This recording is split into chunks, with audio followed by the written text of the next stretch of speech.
What? Great. That was. We barely missed that sound. That was great. Do Oh. you want to repeat it for everybody, Eddie? All right. Cool. Greetings, wayward travelers. Come on in, take a seat, and welcome to the Ecriom Expeditions. I'm your dungeon master, Logan Hanley, here to spin you and the adventurers you see before you a yarn through the lands of Ecriom. Before we get started, yes, I know my fan behind me is going. I will switch that off in a minute. Few shout-outs, a couple sponsors.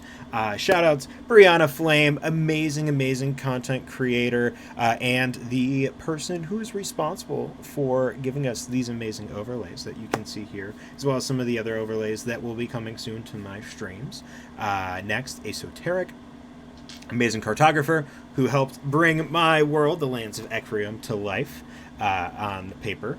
And then next, Del Barovic, amazing character creator, artist, and all-around human being creating the art that you can see below me.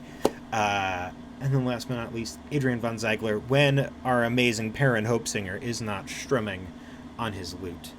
Adrian von Ziegler is the composer that we use for our ambiance music. On to sponsors. We have Dragon Rock RPG Design, which is our good friend Renee Beauregard and Daniel Lieberman, who bring unique and creative content to the TTRPG community, whether it's them writing their own content or collaborating with other creatives. Their goal is to make sure they're bringing their extensive experience and expertise to any material that they work on. Next, Umbral Oculus Dice, and if you type in Barefoot, all lowercase, you get a chance to maybe, let's see if this... No, yeah, it's gonna play nice today. You can get a chance to win. Oh, don't do it. One of these beautiful dice right here. Our good friend Taryn, aka Valrook, this side of me, brings dice to you from beyond the veil. They are all handcrafted, hand poured. She's gonna explain it in like 3 seconds when she goes first. But they are amazing. They are beautiful. Go check out Umbral Oculus Dice at UO_dice on the socials. And then last but not least, the Initiative Order, or actually, I'm sorry, Adventures in 3D, who will be providing us 3D miniatures. Use the code Barefoot15 for 15% off any of your orders. And now, last but not least, the Initiative Order. TO is a collective of passionate TTRPG players and content creators that want to help the community thrive and grow. Their main goal is to explore and experience all types of gaming systems while creating an inclusive community for all of their players and viewers. And several of us, I think all of us, have at least played on one TO stream at some point in our tenure of being community members there, and some of us even run some of the community one-shots as well. But yeah, without further ado, we're going to get into character introductions, starting with Eeny, Meeny, Miny, Taryn. Well, hi, everybody. Next, hi, I'm Taryn, also known as Valrook across the socials, generally creative human, eldritch entity, and GM, especially over on the Initiative Order. I am the GM for Far Realms, a Cult Divinity Lost homebrew campaign where I lead a group of lost souls through horrible things. But I love them. And beyond that, I am the creative behind Umbral Oculus Dice, UO_dice on the Instagram. I make handmade resin dice, and I have some in stock at decreased prices over time because I want to clear them out for the holidays. And today, I'm playing Eden, and she's probably not real sure what dice are even for. All right. Utahime. I wish I was as cool as our Eden/Taryn, but this is what you get. I am Brianna, but most of you guys know me as Utahime. I am a cosplayer, streamer, and TTRPG performer. You can find me on the social of the medias at Utahime Cosplay on Facebook, Instagram, here on Twitch, where I will be streaming some more spooky games tomorrow. And you can find me at Brianna DeCoster on Twitter. And if you want to check out Vault, the Fallout-themed TTRPG, please be sure to tune in on the Initiative Order which our amazing DM mentioned earlier is one of the sponsors for our game today. So definitely check it out, 6:30 p.m. Pacific time on Monday evenings. And we recently did my character Ash's backstory, which you guys, if you did not catch it, please watch the VOD because yeah, it was fire. All right, and passing it on. Yeah, Ronan, go for it. Oh, hey, I'm Ronan. I am way cooler than Taryn. And D&D Jesus. So what's up? I am All right, a Eddie. writer. I'm kidding. Continue. No, that's it. That's all I need. I'm a writer, world builder. I'm amazing. I'm on Twitch. Look me up. And yeah, He that's also it for me. pees his pants every other Sunday on Fire Realms. That's true. I am one of those lost souls that she was mentioning earlier. And that's it. That's it for me. Tonight I'm playing Kaiden or Hale or Professor Hale or Kiki or Cookie or whatever the fuck you want to call me. And I am the best human wizard. So that's me. Eddie, go ahead and follow that up. Please. It's not hard to be better, but be better. Hello, everyone, and I am Eddie, the Discount Bard. You can find me on all the socials at Discount Bard. I'm a TTRPG streamer and a streamer here on Twitch at twitch.tv/discountbard, where I do variety content, mostly Sea of Thieves. Right now, I'm doing spooky games to celebrate the spooky season. We play through the horror games so that you don't have to, and I'm the one who gets to pee my pants. And it's been a fun time. We're closing out the week with a whole bunch of fun stuff, and the last thing we are doing, just right before Halloween, is we are finally bringing back the Discount Bard cooking show. So we're going to do a nice spooktacular edition of that this coming Saturday, so lots of exciting stuff there. Otherwise, you can follow me on all the social medias at Discount Bard and see what other sorts of shenanigans I'm up to. Today, I'm here as Art, and I'm a bit of a butterball and just a little bit of a scamp, and I tend to get myself into trouble, but I have a good heart and I have good intentions. Just don't leave me alone with, the butter, because, then things tend to happen. And last, but certainly not the least, Renee. Hey everybody, my name is Renee Beauregard. I'm one half of Dragon Rock RPG. With my partner Daniel Lieberman, we create 5e supplements for D&D. And you can find our newest supplement on DM's Guild, where we've released our new warlocks. You can play the Corruptor, or the Skulker in the Woods, or you could perhaps take one of 4 new Eldritch Invocations. That would be cool. Or maybe take the Pact of the Parasite. That'd be really fun. If you're into Halloween stuffs, we have a really cool supplement called the Icons of Horror that I think everyone will like if you like horror movies, or if you like cinema in general, if you like Freddy Krueger, Michael Myers, Pennywise the Clown. You can make characters based on those characters, and that'd be fun. Other than that, I play Perrin Hope Singer, the rock star of the party here. Probably, I'm not a father of anyone ever. Thank That the you're Lord. aware of, apparently. Apparently is the new joke. Wait for the 23, Ah. okay? That's Apparently, I see what you did there. Apparently. All right, now we're just trying to. Right? roll the intro. All right, we're just gonna do that, guys. All right, we're gonna do the intro. What's in the intro? Oh wait, What's the not intro? too early. Too early. Oh!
They have been. Yeah. And Oh, and I poured another set. oh, sorry. Well, hi everyone.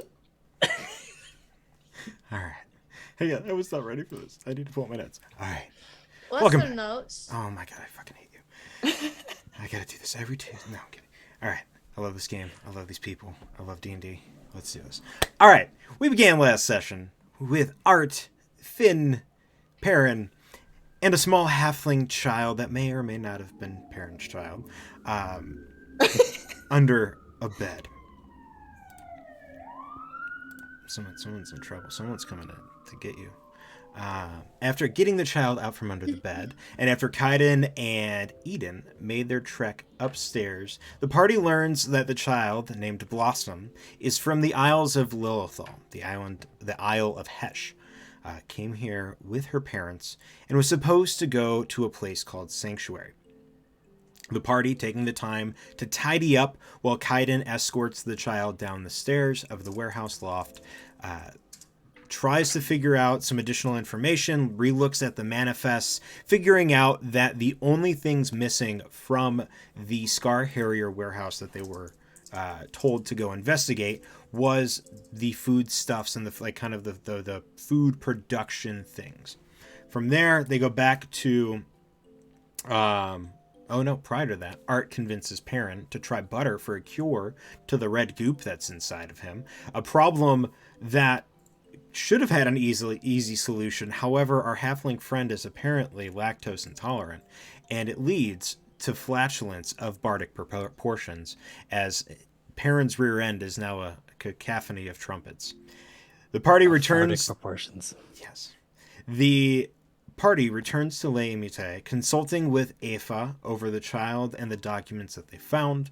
They learn the Scar Harriers are not only a trading company and a supply runner, but harborers and transporters of refugees from the wars in the Isles, thanks to Perrin and Finn's father. Additionally, they confirm they are dealing with an Oobleck, and with the emergence of Umber, the now identified mimic patron of the party thus far, are told these smaller Ooblecks belong to a much larger host called Aura, a long-lived ooze who's seeped up from the darkest depths of the ruins beneath Swaygut.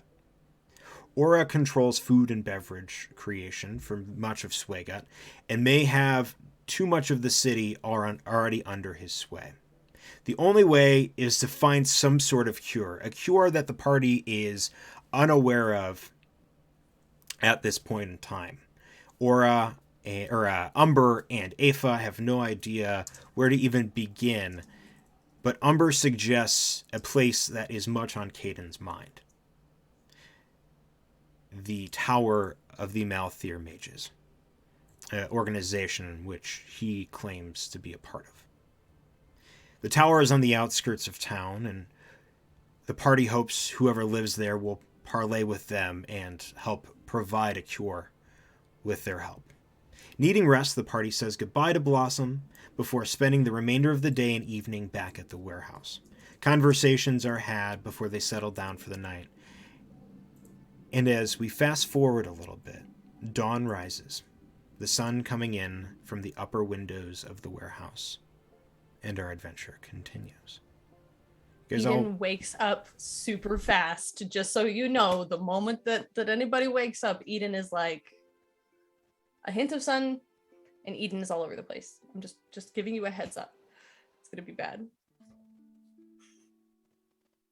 Elle's already awake.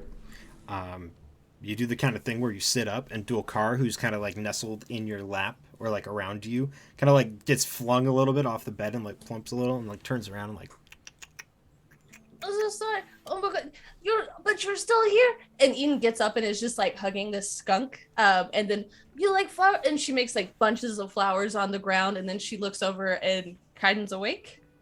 Yep. She just runs up and like hugs his neck really hard. Oh my god, you're still here. I'm so happy. Wait, oh my god, what about everybody else? And then she books it out of the door and runs to Art's room. Okay. Is it locked or just open? Oh no, it's definitely unlocked. Although if you open it, you will probably find bottles of things everywhere, and Art's gonna. Oh, careful, careful! You don't want to spill that. Eden will happily jump over all of them and then runs over and just hugs Art. Oh my god, I'm so happy that you're here. I was so scared. Okay, I'll be right back. And then she runs out of the room and goes down to Finn and Baron's room. So Finn definitely didn't go back to her room. She basically ended up bogarting her brother's, her big little brother's sense. bed. And in true Finn fashion, she is definitely not how do I put this? She's not the best sleeper because she moves in all directions, which means that she ended up basically at the other end of the bed, and her feet are over near Perrin's face. Yeah. Probably like flat, like so her webbed feet are probably flapping in his face, and she's like dead asleep. At this point, like he's just used to it. Like he like when Eden comes in, she's just like Eden sees that effectively Finara is having puppy dreams, and she's like gently like flapping Perrin in the face with her foot, and he's just like not bothered by it in any way, shape, or form. But the second that she like steps in the room and like a floorboard creaks, he's like sits bolt upright. No, mom, right?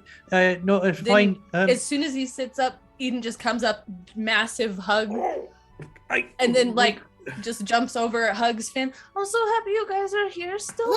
This is so cool. I'm so sorry. I was having a dream. Hi. That's okay. You can go back to training now. I'll leave you alone. And then Eden runs out of the room and back down the hallway. Oh man, I didn't think I would be able to sleep, but it's a good thing that I was in such a deep sleep. How did you sleep, Perrin? I was fine, really. It's not. You and Crest have a lot more in common than you think. I'd be honest. I mean, other than the fact that he has a pair of your knickers. No, it's. Well, I don't think that I'm hairy. I mean, I usually try to make sure that I shave with the seashells, so then that way my skin is nice and smooth. So I don't know what other way I compare to Crest. No. You just when you have very vivid dreams, it's almost like your body like pretends it is there. So like when you're running, like you actually like move in your sleep. And so is that how I ended up over on this side of the bed? I thought I was on that end. You do it, yeah. Mm-hmm. Every time. Every time. Oh, interesting. All right, should we get it going then? I guess we should start packing up at least, and getting ready to move. All right. So let's go see what the others. Aiden is very energetic in the morning. Aiden is I was not prepared for that kind of wake up. I mean, she's a mysterious creature. I've got to be honest. She's.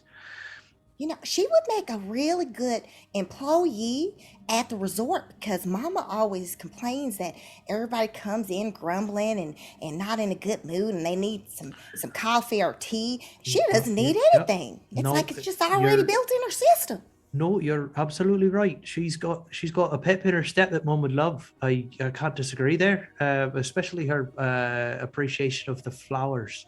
She's got Mum would love her. If we ever end up back in the Isles, that's gonna be fun. But I get dibs for the lagoon. She's gonna come help me. Oh well, fine. Then I get Art. Like, and Kaiden can muck about somewhere else, I guess. Yeah. Why do I have a feeling he might get along with Uncle?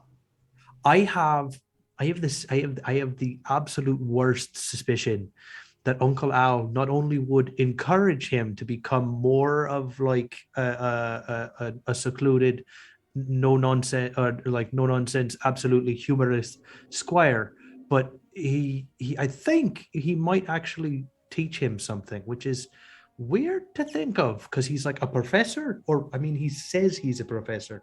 I haven't seen his teaching degree, so I can't vouch for the fact that he's an actual professor.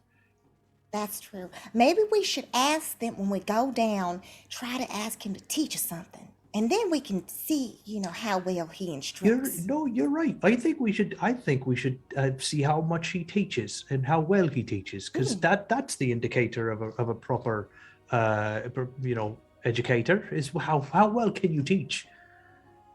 Maybe he knows something about this, and Finara is like picking up her books that she had on tiefling culture and history and the language, and she's like wondering if maybe he knows a little bit about it, but she's stuffing it in her little bag that she had brought over to Perrin's room the night before. Yeah, I would also like to just hammer home the point. They as they do say, those who can't do teach. So. That's a good point. Eden will be running back down the hallway, back into the room, and back to Kaiden. Oh my god, so you were right? I woke up and everybody's still here. See? Nothing to worry about. That's not true. But yeah. Well, for now. Mm-hmm. Oh, I forgot to ask, since you seem to know so much about dreams and stuff, what is a child of spring? DM, would I have any idea what the hell that means? Make a... I'll give you your choice of history or... Yeah, history. Actually, history. I'm not going to give you history? A choice. Yeah. Cool. I was thinking there might be another one. Actually, no. History or nature. I'll give you history or nature. History it is. 19. Child of spring could mean a multitude of things. In the more like human term, it would be kind of similar to like Game of Thrones Child of Summer, right? Where like they were born in like the happy times where there's not a lot of war and there's not a lot of famine and stuff like that.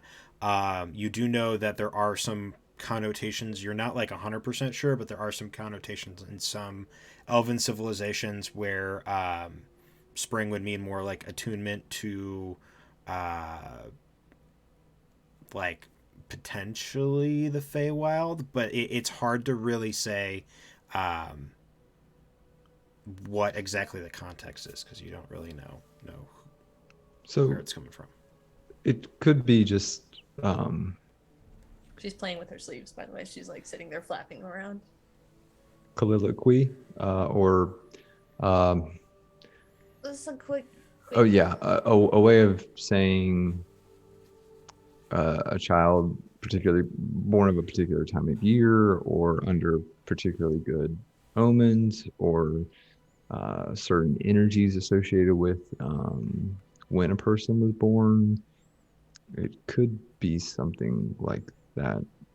I know someone that would know a lot more than I would about that sort of stuff, though. Maybe we can ask I was him. just wondering, because there was a swan fountain water thing in one of my place dreams, and they said that I was a child of spring, and I don't know what that means.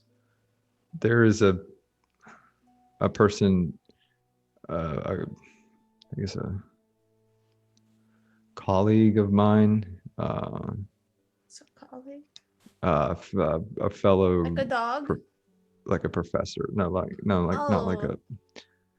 Yeah, his name's Ripley, and that's kind of his thing. He loves that sort of stuff to the point of almost everything else. Noted.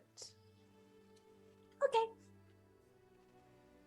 What you doing? And then she sits next to them at the table. Thinking. Oh, quick DM question. Yes. How was Kaiden's night? Typical? Ooh, roll D100. Okie dokie.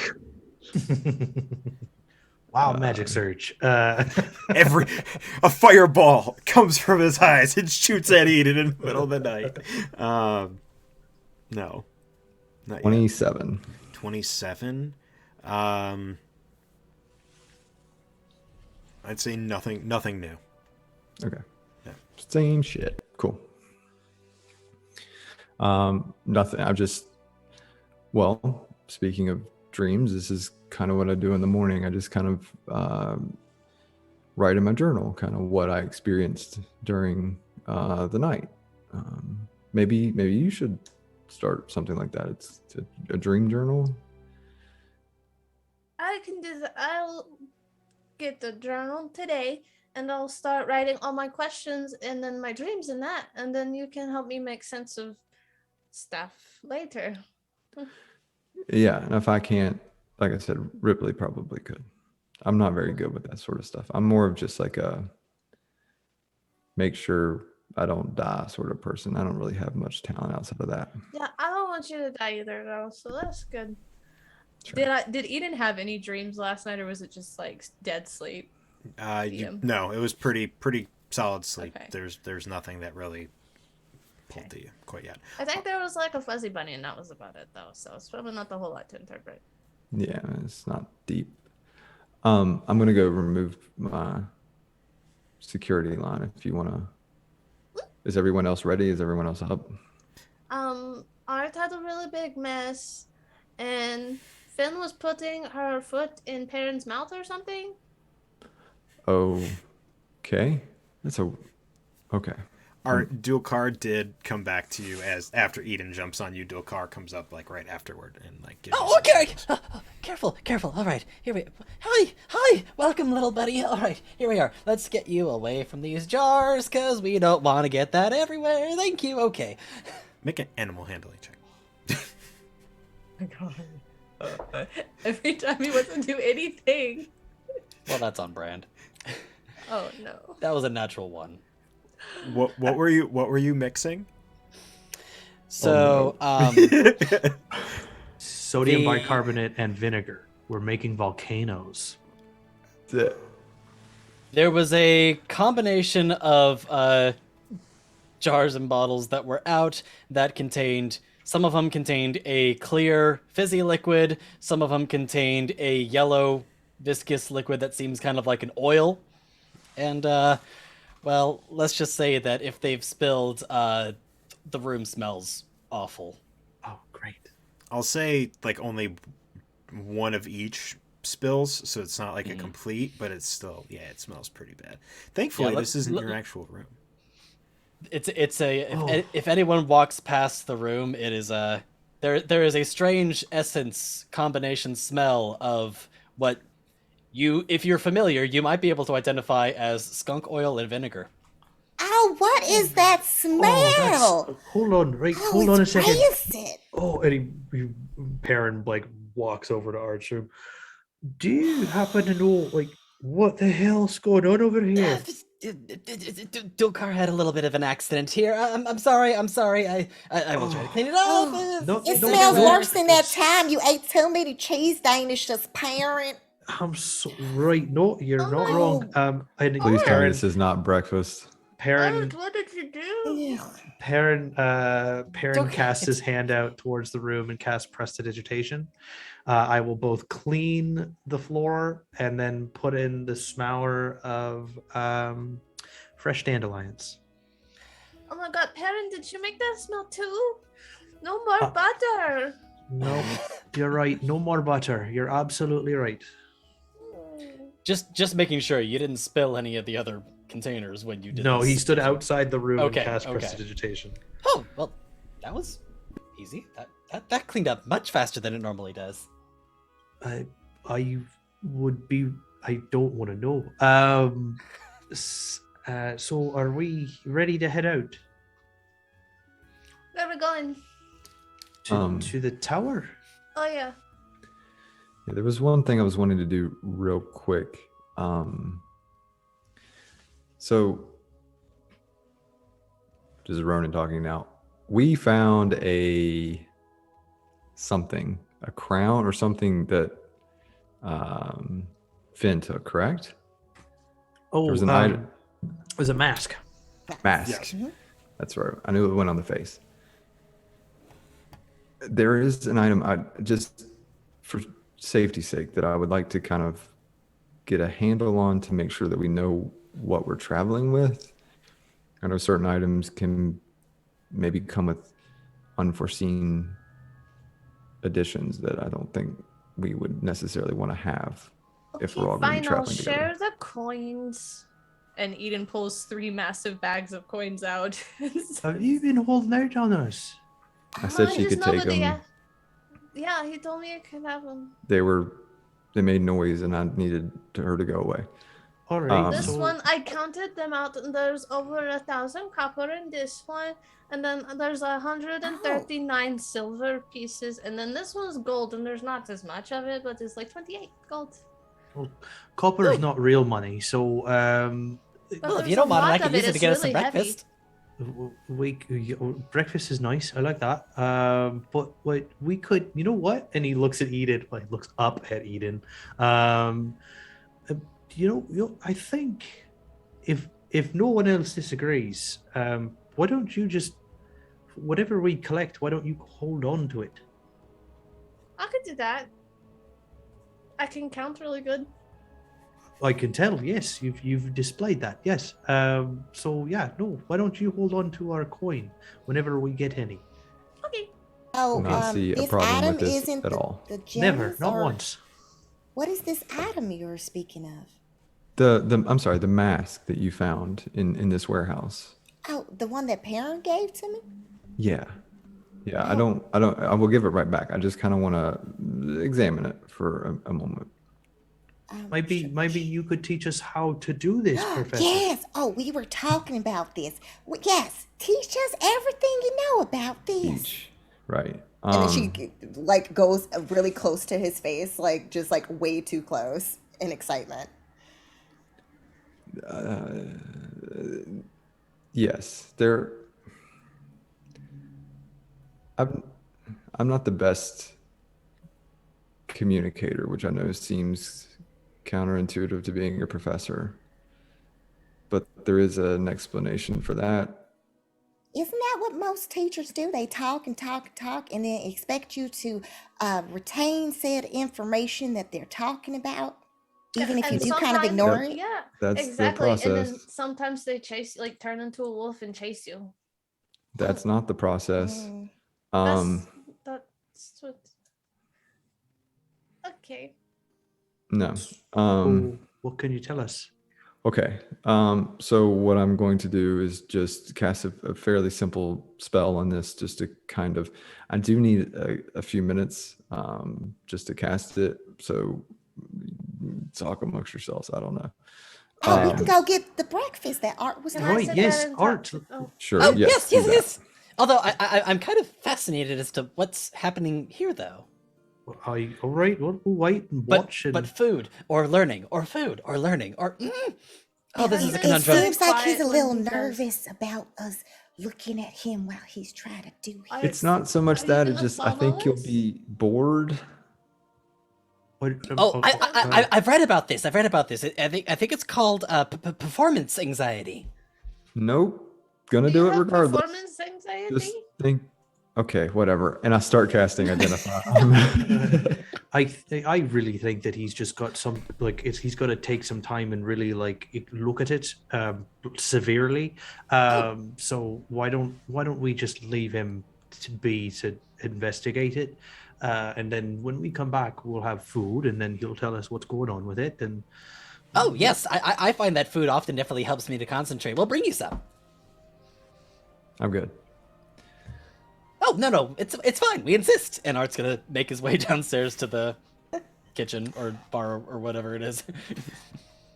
So there's a small kitchen in between, so it goes 2 bedrooms and then like a small kitchenette in the middle and then 2 kitchens. Go ahead and give me an investigation check real quick, Art, as you search for some stuffs. If you want ale, there's a giant cask down at the bottom. But there's no real food stuffs in the main portion of the warehouse. Let's see. Investigation will be a oh, that was not a 3, that was an 8. So that'll be 23. with an Wait, 8. what? No. I read That was I read the number as a 13. That was incorrect. It was an 18. We all had the exact same thought process of like, holy I smokes. was like, oh my god. How to give your DM a heart attack in just a few words. It's like, wow, from an 8 to a 23. No, with the 23. have a plus 15? Yeah, it's just normal. What, you don't have that? You find there are some like simple rations and like foodstuffs. There are pots and pans and like all different types of cookware. So if you wanted to try to make something, you could. There is, like general, like they have honey and sugar and flour.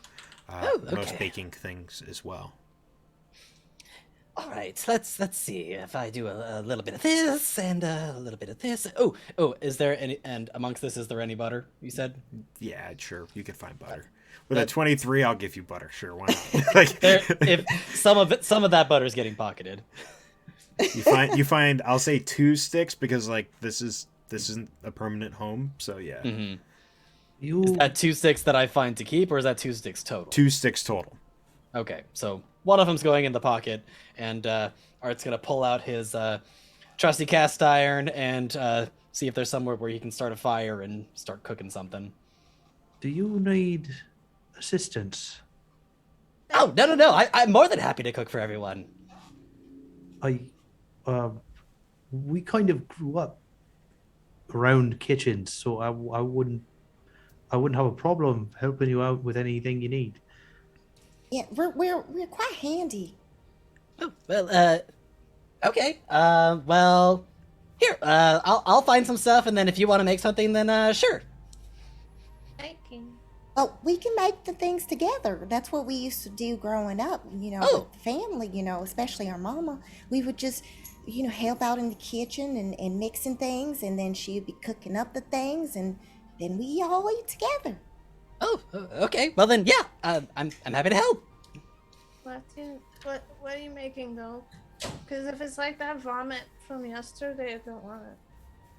Well, no. You don't eat vomit. You don't cook it. That's what happens after you eat. No, I mean she's talking about the gruel. She's talking about the gruel at the inn. Oh, that. Yeah, that was a. Well, I've had better. So what are you making? Oh, well, I was just gonna improvise here, but if you have an idea, then I'm all for it. If you maybe here, you can work over here, and I'll work on mine over here. Okay. Well, right. It seems like we can make some honey hotcakes. I was honey just going to flour. say What that. are hot cakes like griddle cakes? Yes, yeah. yes. In a matter of Ella used to speaking. make those sometimes, and she'd put like honey on top and bees. But if you ate around the bees, it was really good. Yeah, we're not going to be adding any of the bees, just the sweets. You're Magical not supposed to stuff eat the they make. bees. Yeah, no. I know she did it, so I couldn't eat them. It's But I ate them counterintuitive to the honey eating the bees. You don't get That any was more honey if mean. you eat them. She was mean. Someone was mean to you. Yeah, What? it's a long story that I don't really remember much of. But yep. It's okay. Sometimes when bad things happen, we kind of push those bad memories away. It'll be all right. And I can't tell anymore what was dream or real, and they were really mean, and it was really scary sometimes. But you know what? I'm here now, and you're all still here, even though I woke up. And then Finn will go and grab Eden's hands. But why don't we try to think of something more happy and just be in the moment right now? You're here with friends, and we're about to eat some delicious hotcakes. Yeah, Yeah. Baron's already making batter. And Art's going to. Both of Art and Baron are on stools or a barrel or something. Art's actually going to hop down for a second and go over to Eden and kind of, I don't know if it's going to be the side of your dress or your sleeve or whatever's within arm's reach. I'm sorry people were mean to you. It's hard when people are mean to you. Yeah, Oh, we'll make things better. Here, we have food. Good food. we do. Or we will. And good company. Food always tastes better when you're around the right people. Is that true? Does that work? I've never Oh, I like to think so. I'm excited to find out then. Taryn, you got stuff. Oh, he's making a mess. Oh, parent, and then Fan is gonna grab like the side of her dress and then try to wipe his face while he's still like in the middle of probably mixing. And again, this is just a process of normality for him. So he just kind of like quietly, like he just like softly puts his face out for him, like for her, as he continues to like mix the batter. And while Art is off to the side, cooking his own dish as well, and he is literally just anything that is within arm's reach is going into the pan. Dangerous. Cool. Eden's going to make Grim pop up. Like while they're doing that, she's kind of bored. She's gonna do the whole arm thing, and Grim is gonna pop up, and she's gonna be like, "Hey, Grim, what are you doing today?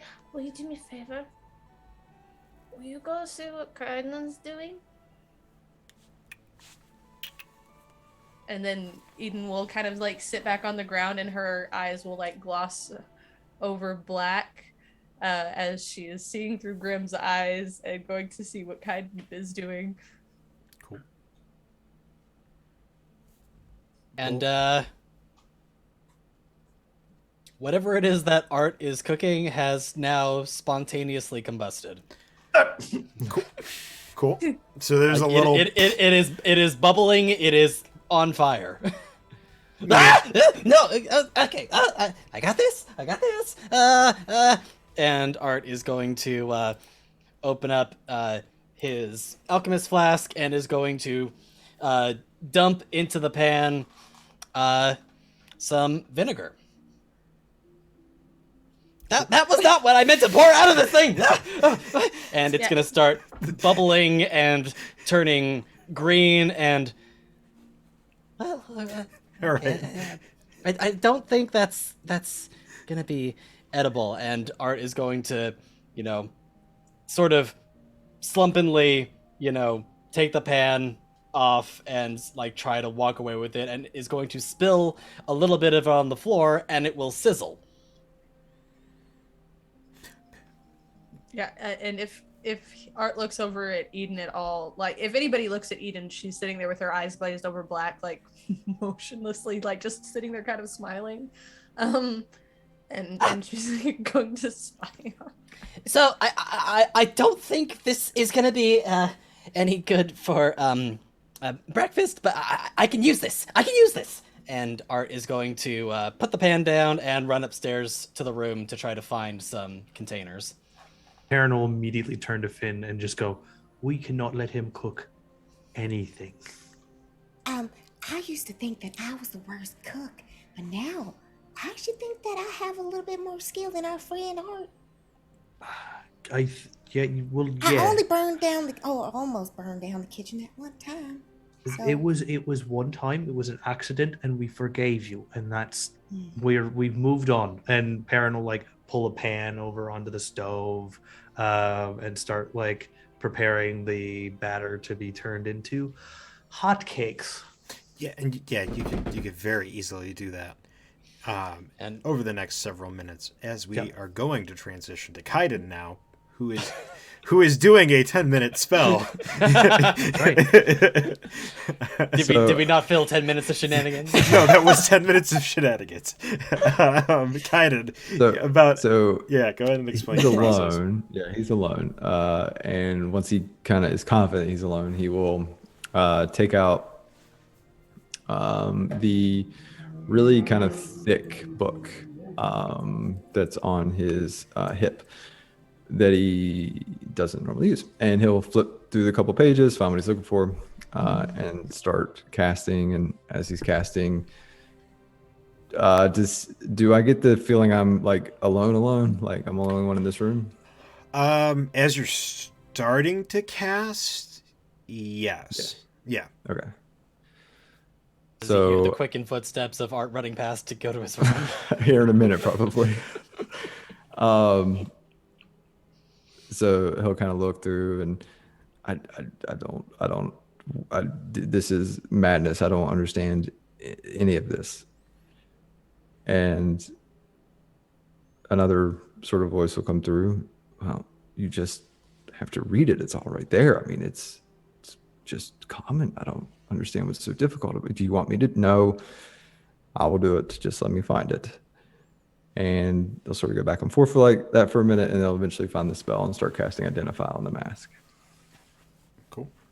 Yeah, very easy to do. And about halfway through your ritual, you see the little snow ferret thing that is Grim kind of run up and then just kind of plop itself down and sit there and stare at you while you're doing the ritual.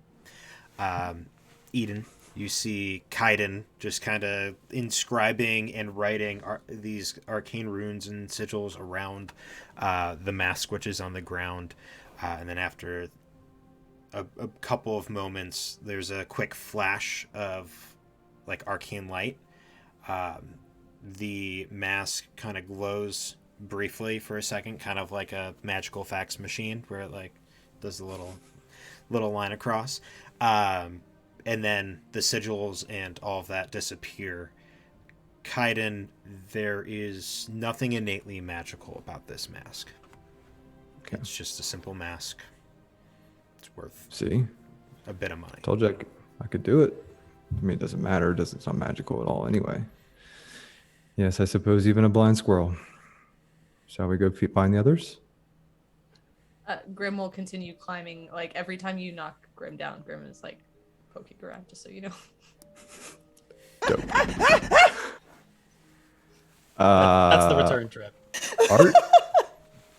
Is everything okay? It smells terrible. Everything's fine.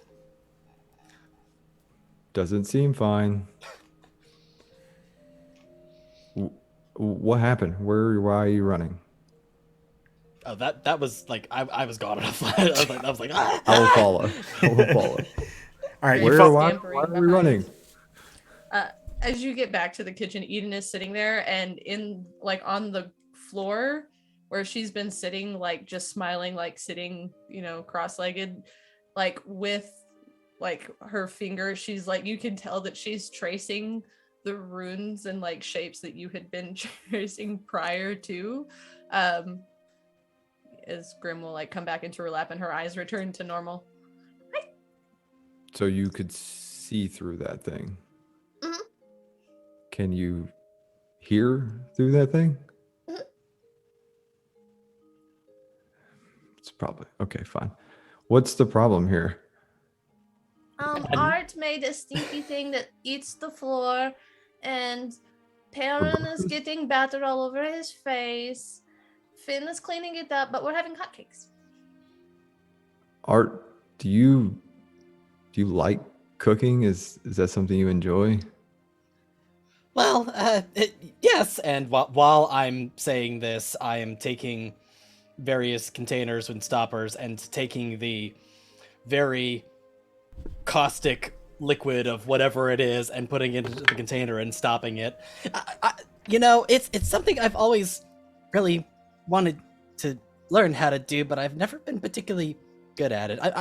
I'm good at making, very special things when it comes to cooking, but most of it's not really edible.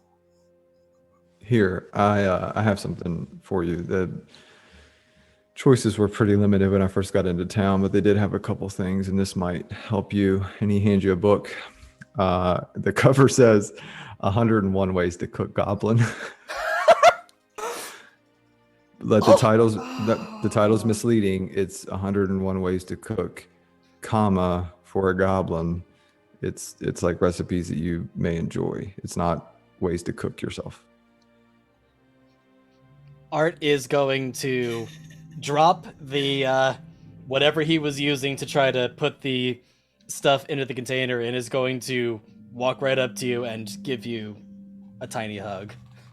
Literally no reason for that. It's a book, but thank you. I knew we were friends. Just make something better that won't eat the floor. Art, did you find any like fruit or anything else when you were kind of looking around for stuff? Because I mean, the hot cakes are good, but you want to try to have, something on the side. I mean, I think our friend Eden, are you a vegan? was a vegan. Yeah, I'm sure she would have Well, already told us. You only have like things that are plant-based, Yeah. know, like you don't eat any type of meat. No.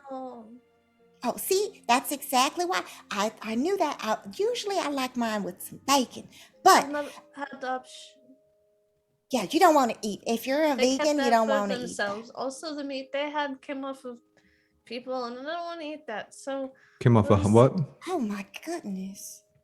oh, I'm gonna pretend I didn't hear that. Oh, Art, do you have any type of fruit or something? watch this though. There's and then enough. I'm going to druidcraft onto the ground and make strawberries sprout out of the floor. Like just this little plant pops up and they like grow, flower, and then turn into little strawberries. Art Like is this? going to pick one of them and taste it. How does it taste? These strawberries taste like strawberries. But do the snozberries taste like snozberries? That's the question. That is the question. When Are they Eden sweet? can Are they make sour? snozberries, we'll find out. Apparently the snozberries taste like strawberries. Now I'm just confused. Um, I used to grow these whenever I get hungry. Oh, that's so convenient. I'm Mostly telling for flavor. you know, if after all this, if you're looking to be employed somewhere, you should come to our resort. It's a really nice place and lots of nice people who don't take the flesh off of people and be mean. I mean, well, our uncle That's a is low sometimes bar, a really. pain in the butt and he can be very mean sometimes, but True. we ignore him. And, you know, that's what we do. We just ignore our uncle. It's fine. You can do that. you literally make food grow out of the ground. Are you sure you're not an angel? I mean, or a farmer. I can do that. Everybody can. It's fine. Well, okay. Can? Well, we have fruit, and I'm gonna pick a couple of them and put them in my pocket, and then pick some more of them and give them to Finn to work with. Thank you. I'll go ahead and start cutting these up so we can try to get everything sorted. Is there something I can help with? Maybe if I have some help, maybe I might be able to make something, good. I used to make breakfast. I can do that. Oh, okay. I mean, if you're okay with that. Yeah. think I'm gonna go step outside real quick and survey the outside of the building. Eden like starts sidestepping. Karen's in the middle of like flipping hotcakes over onto the other side. Okay, Be but careful. don't go far. You want to have everything while it's fresh. All right, Eden. As you step outside, the rest of you making whatever breakfast at this point that you want to make. Everything's at your disposal. You got a 23 on investigation. You want eggs, you want bacon, you want little beignets. I don't know. Oh You hell, got we're it. having a feast, man. Yeah, I don't know. Cool. Yeah. Eden, what do you want to do? She's just going outside and she's like looking around because now she thinks everybody's mind controlled. Okay. Go ahead and give me So she's just wanting to see if there are people that are actively watching the building. Like she's sneaking out like quietly, but she's trying to see if there are people abnormally eyeballing the building. yeah, go ahead and give me a perception check. Ooh. That's a good one. That's a 15. Or sorry, not 15. 25. That's a 5 and a 2. 25. So you, as you're looking around, there are some people who like are walking by the building and blah, blah, like and like normally walking back and forth. Every once in a while, they hear Art scream from the inside. So there are like a couple of more of like the nervous, like over the shoulder, like continue walking at a faster pace look. But nothing catches your eye until you swing or back around the back where the warehouse doors were, or like those barn style warehouse doors were. And in one, kind of darting really quickly into one of the alleyways, you see a familiar hobgoblin figure. Eden will wild shape into a horse that has, Very conspicuous. yes, it's like a white horse with fairly elongated ears and like two moth I was gonna say, does the like, World of Warcraft transmog happen where like you get like they come with you? Like, yeah, the The moth most antenna. inconspicuous. Yeah, and she books after them into the alleyway Okay. as a horse. Is the mane pink as well? Yeah. ooh, good touch. Yeah, no, it's kind of like, so it would be, if you know what a roan looks like, it's basically white, but there's just like the hints of pink. This is not a normal looking horse. Okay. As you take off and dart through the street into the alleyway quickly, you're able to very efficiently catch up with this individual, to the point where like you're a giant horse and this alleyway is maybe just big enough to contain your size. And so like when this individual goes to kind of turn the corner, you're able to like kind of run up on them and push them just slightly so they fall over. And as they fall onto their butt and kind of turn around and like are looking up at you, you see that it is Haku, the hobgoblin individual that was working with Professor Hale. Oh. The horse is whinnying at him and is like backing away really apologetically, kind of, and then just poofs back into Eden. Why are you watching us? I was told that the professor was here. Who was told you? The oh my I gosh, can Logan turn into forgot her worse stuff than a horse. Logan forgot her name. Bartender at Les Mite. Oh. Yeah. Yeah. Yeah, we all forgot her name. I get it. Kaya. There we Kaya. go. I knew it started with a K, and then but yeah, Kaya told me about your whereabouts. She told me that you guys went back to the warehouse and you were going to go to the tower. And since I have information for the professor about the tower, I thought it best to track you guys down. Then why did you run away? Because I know the professor, but I don't know you super well, and I didn't see you guys being active inside, so I thought you guys had already left. So I was going to try to cut you off before you got to This way. the tower. Following you. Let's go back now then. Okay. Yeah. Yeah. Okay. For sure. Yeah. Walking, like, pulls her, like, she has her little club out. She pulls it out and she's, like, poking them in the back. Like, she's very suspicious to make sure that they're walking. Like, not aggressively, just, like, poking to make sure they're going it. Like, she's, like, half directing them with, like, the club of which direction to go. Yeah. So you quickly kind of turn the corner, go out, leading Haku or Haku. Do you want Haku in front of you? You said. Yeah, like she's kind of like, it's like kind of comedic. Like she's not trying to be aggressive. Like at first she's like just really suspicious, and then it turns into her like tapping the left hand, go left, and like it's just like. Yeah, and it's not even like that quick. She like just left hand, and she like looks. I know it's right there. And they go, and then she goes and opens the barn door and kind of slips in. You follow in behind her, and you guys head back upstairs to that kitchen area. Where everybody's at making breakfast, and hello, Haku. Professor, good to see you again. Sure. Everybody else, good morning. Hi. Do you want breakfast? Yeah, it might take us just a little bit longer because we didn't expect extra guests, but we can definitely get something. Yeah, he can have mine. It's fine. It's fine. No, it's okay. Or she, sorry. Professor, can I speak to you? It's about the tower. Yes, of course. Art, can you handle? Probably. That's fine. Okay, yeah, and I just walk off. Okay. They're eggs. How hard could they be? No. But you go off into the room that you and Eden were in earlier. So The tower. I got to the outskirts, Mhm. and um, and that's when you smell it. Sulfur. Okay. The tower's there.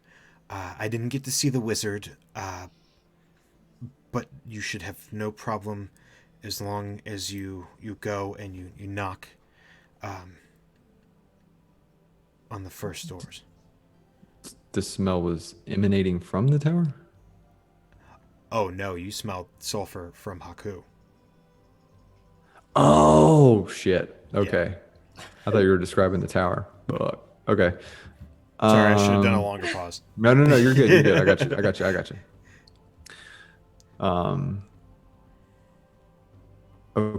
Okay.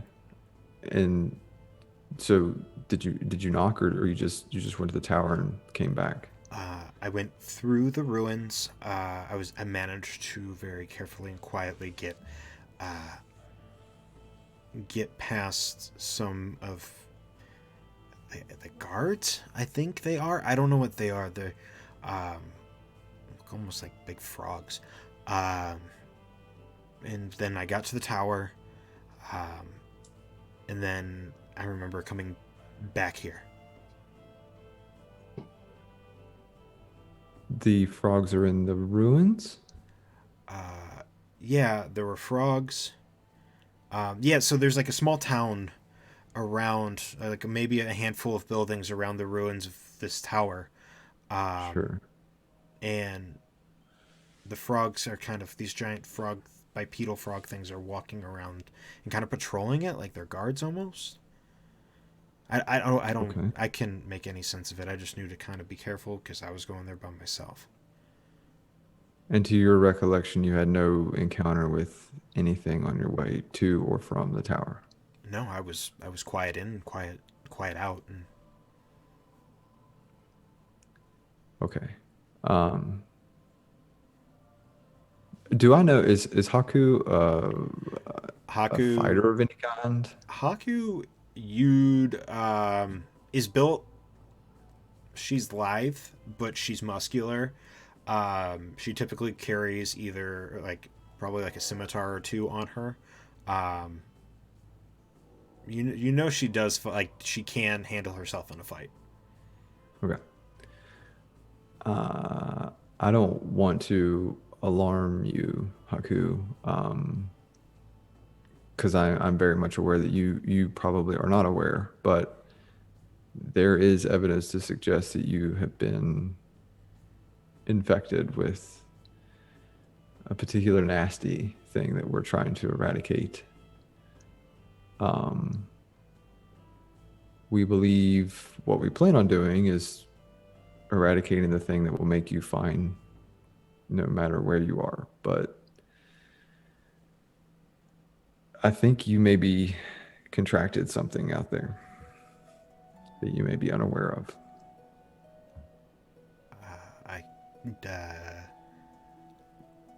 And Haku just kind of stammers for a minute and stumbles over her words. What do you mean by contract? Like a disease or a?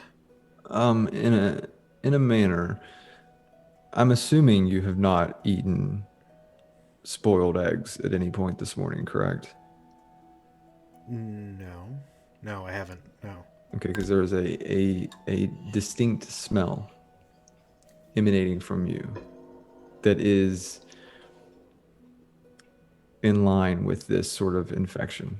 We, in fact, have a member of our own that is also infected. So perhaps if you want to try to help us remedy it, you can, or you can maybe just kind of lay low while we try to take care of it ourselves. Yeah. I mean, how do you feel? You feel normal? And she goes and she starts wiping her head and thinking to herself. And she looks up at you, and her eyes just have this kind of glazed over look.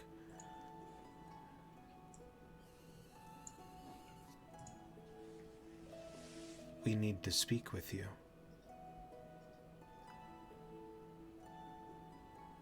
Who's we? We.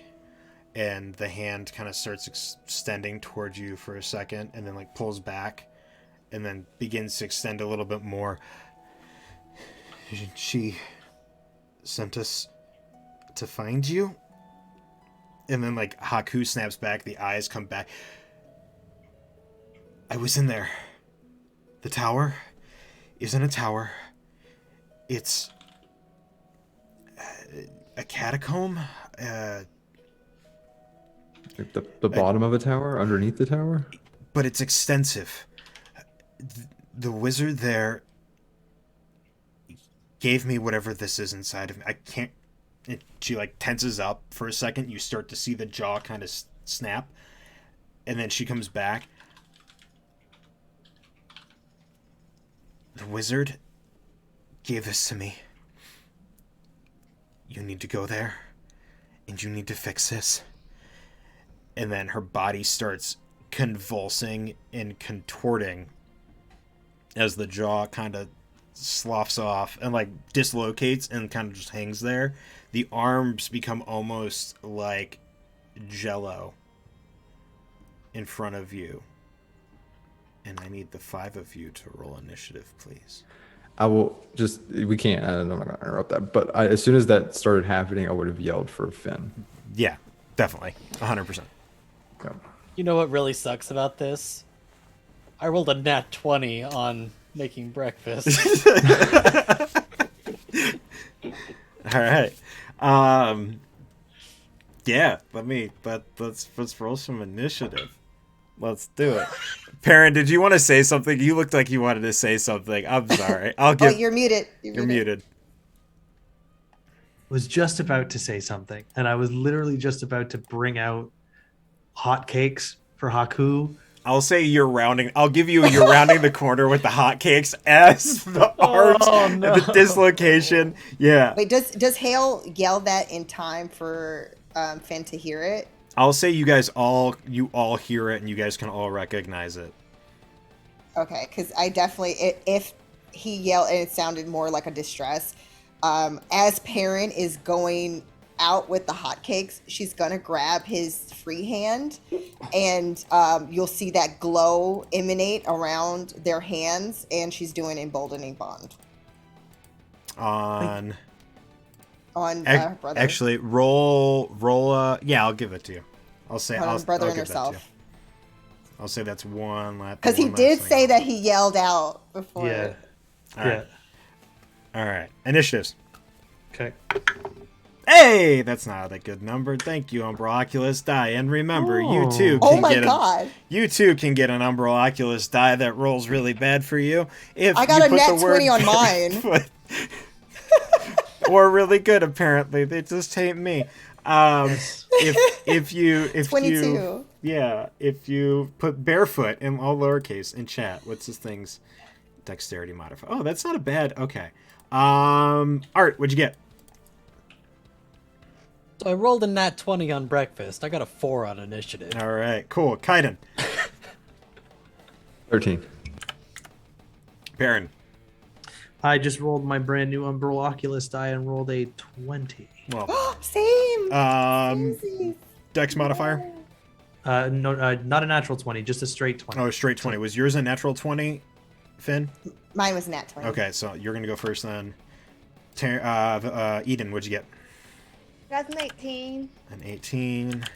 And a low for this one. Awesome. Okay, cool. He's not last. That's good. All right. Finn, you're up first. You hear this. And the nice thing is, like, you guys all know what room it is. It goes the thing, Kaiden, door, Perrin. So, like, this thing is inside the room. It's enclosed. The window is, like, another 15 feet up, so it'd have to climb to get to, like, it's trapped inside this room with Kaiden, which I don't know if it's really trapped if Kaiden's in there, but yeah. I am. But yeah. Oh, Fenara, okay. you're up. So I think that because she's not fully aware, because this is the first time that Hale has actually yelled her name, and it was kind of like almost like it seemed like it was almost in need of help. So she, not thinking, because she knows what happened with all of the people who were in that the building before, and they got into that whole fight. She just goes on the offensive, and she's gonna do guiding bolts right Okay. away. But it's just like out of just her just not even realizing that She she needs help. has that Oh, shit. ability. Like, it's just kind of like she's still figuring out her powers, and she releases guiding bolt on now this creature, but it used to be Heku. Yeah, go for it. And you watch it, like the arms are starting to become like translucent, and Haku had this like reddish fur, but now it's becoming almost like this amorphous blob of a. Did you get another natural 20? Almost. It was a 19 plus 5. So Okay. So yeah, that happened. hits. Go ahead and roll your Yeah. damage. All right, 4d6. Ooh, okay, that was sorry if I kill you. Didn't mean to. My bad. Yeah, it's okay. Call it.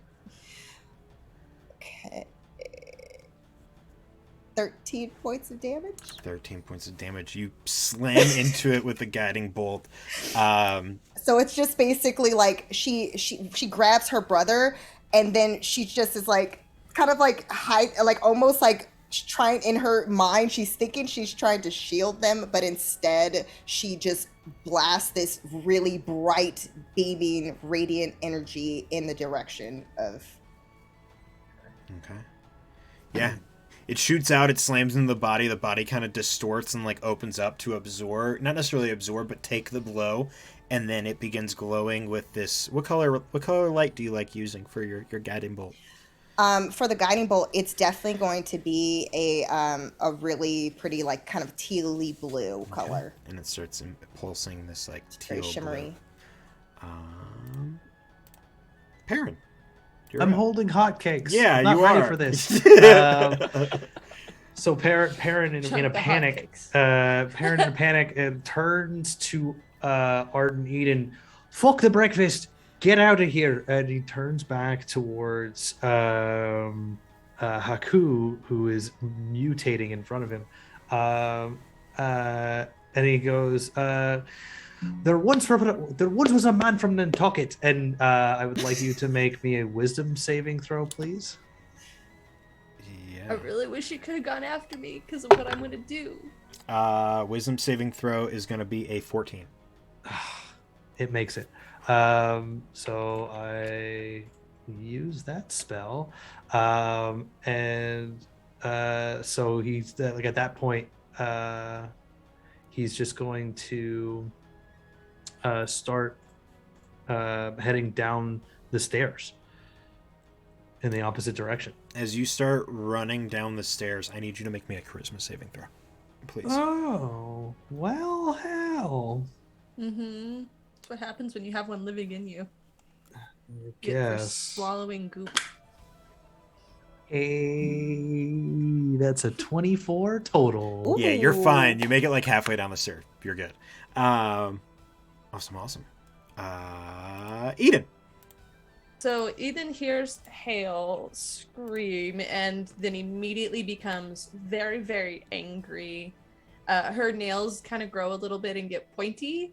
Her eyes gloss over black, and her pupil, the irises turn red, and she books it to the door where she sees this thing, and she points, and she casts Hex as like speaking in primordial, just like this, and like in a super low voice, just curses this creature. So with that, they will have disadvantage on wisdom saving throws. Okay. It's wisdom checks, actually. Wisdom checks, yeah. Yeah, wisdom checks. Just because I feel like, why not? At this point, I have to pick something and nothing really matters. But that's the thing, because of another thing. And then I'm going to she like looks at it and begins to like her like lips start moving, but you can't hear anything. But in this creature's head, it starts hearing really horrible, hateful things as she's casting dissonant whispers at it. And I need with that I need the wisdom saving throw. That's a 7. 7? Well, A then 7. that fails. That's a fail. Yeah, I thought so. And then with that, I get to add in my extra necrotic damage. So she begins to do this, and that is, she's not trying to, basically she learned she's not like, because she kind of recoiled a little bit from killing somebody before, so she's not trying to completely kill this thing. She just wants it to stop. And that is 12 points of damage, 2 of which are necrotic, the rest is psychic. Okay. As she points and is saying this and looking rather witchy. All right. And that's her turn. So Awesome. Hale would also see all of that. And you watch as the head kind of darts down for a second, and as it does, it's now its turn. Its arm flicks up toward you, and you watch as this almost like that big size of gloop gets swung in your direction. Does a... Don't like that. Wow. I love Umbral Oculus dice.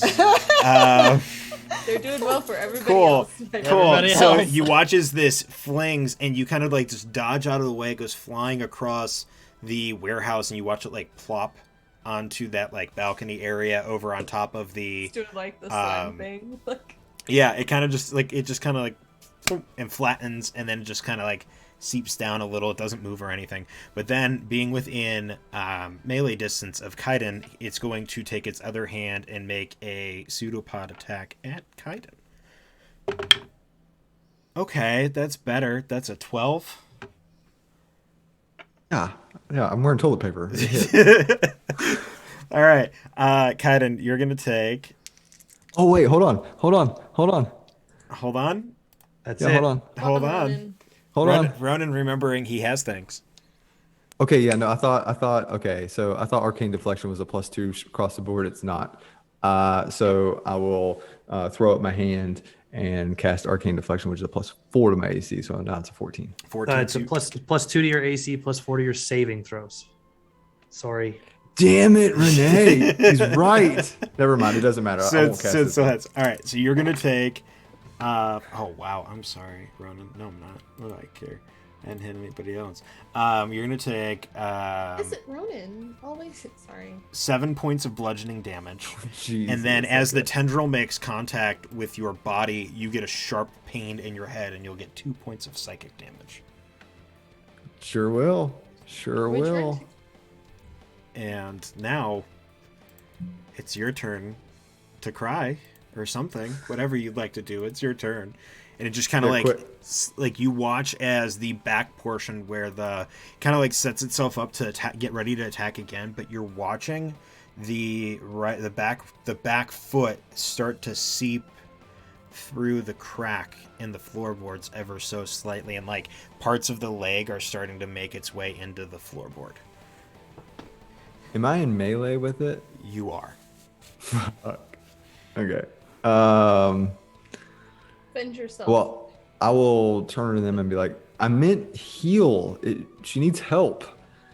And then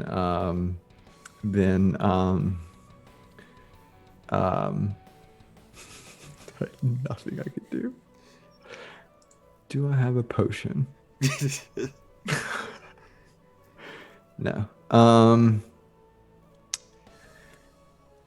God. Okay. I just want to hold my action. I will. Because I just got hit, I won't hold a spell, but I'll hold just a straight attack against it if it tries to come at me again. Kind of use it almost like a reaction, but not really. I'll use my action to attack it if it comes after me again. Cool. With your quarterstaff. Yeah. Awesome. So just sort of stand guard, stand defensive. Cool. Art. Anything for you? And bleed profusely. It's more like a really bad bruise. Cookie, get out of there! And Art is going to run up, frying pan in hand, with the food still in it, and picture, if you will, slow motion, Ave Maria playing in the background, as Art has this brief moment of regret as the frying pan leaves his hand and he realizes that the most perfect meal that he had ever cooked in his life is flying in front of him in the pan towards this hostile creature. Art, quick question. Yes. On a scale of 1 to 10, 10 being hot, how hot, like really hot, how hot was this pan as this isn't going to be a detriment to you. It's so that way Logan can figure something out. I'm gonna say that the food was recently cooked in it, so it was not still on the heat, but it was on the heat not that long ago. And, and this is like a cast iron pan. Okay, so it's like a 6, 7. Sure. Okay, cool. Go ahead and make your attack roll. You have advantage on it, by the way. Nobody's rolling an attack. Yeah, you do have advantage. Bolt. Yeah. Well, thank goodness. Maybe that'll give me an opportunity to not completely spill the most perfect meal I have ever made. I am going to take an opportunity to use that lovely D4 that our good friend Tristan gave me, because I did not roll well on that. How does let's see, 15? A 15 will hit. Oh, thank goodness. Given the hotness of the pan, it will do a whopping 2 points of fire damage additional to whatever you do. Oh, nice. Ooh. So that'll be 2 plus 4. So 4 bludgeoning and 2 fire. You watch as it. Are you in melee range with this, or you're throwing? I threw the pan. Okay.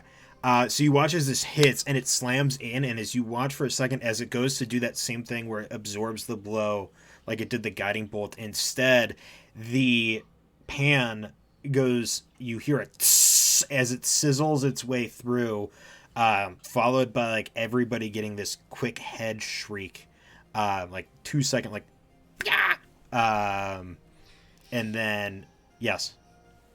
I'll let you finish. I just have something as soon as you're done. And then does the pan do what I think it does? Yes. After making contact, it will somehow, as if by a miracle, fly back through the air and return to my hand. All right, and is it right back to your hand?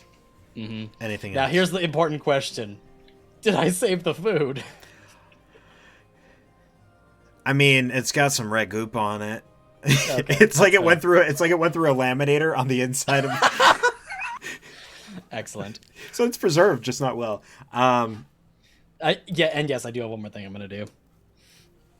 Ooh, Cookie, you just got me that book. You got to teach me things. Take care of yourself. And Art's gonna reach into one of his pockets and take out a squishy yellowish orangish substance and throw it at Cookie, and it is going to rapidly expand and encompass Cookie in a very waxy type of cage of some sort that seems to be providing a very unusual sanctuary for him.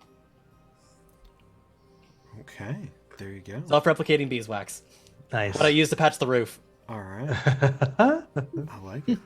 That is awesome. Okay, we're back up with that. We're back up to the top of the round with Finara. Okay, before I explain what Fanara is going to do, just a quick question.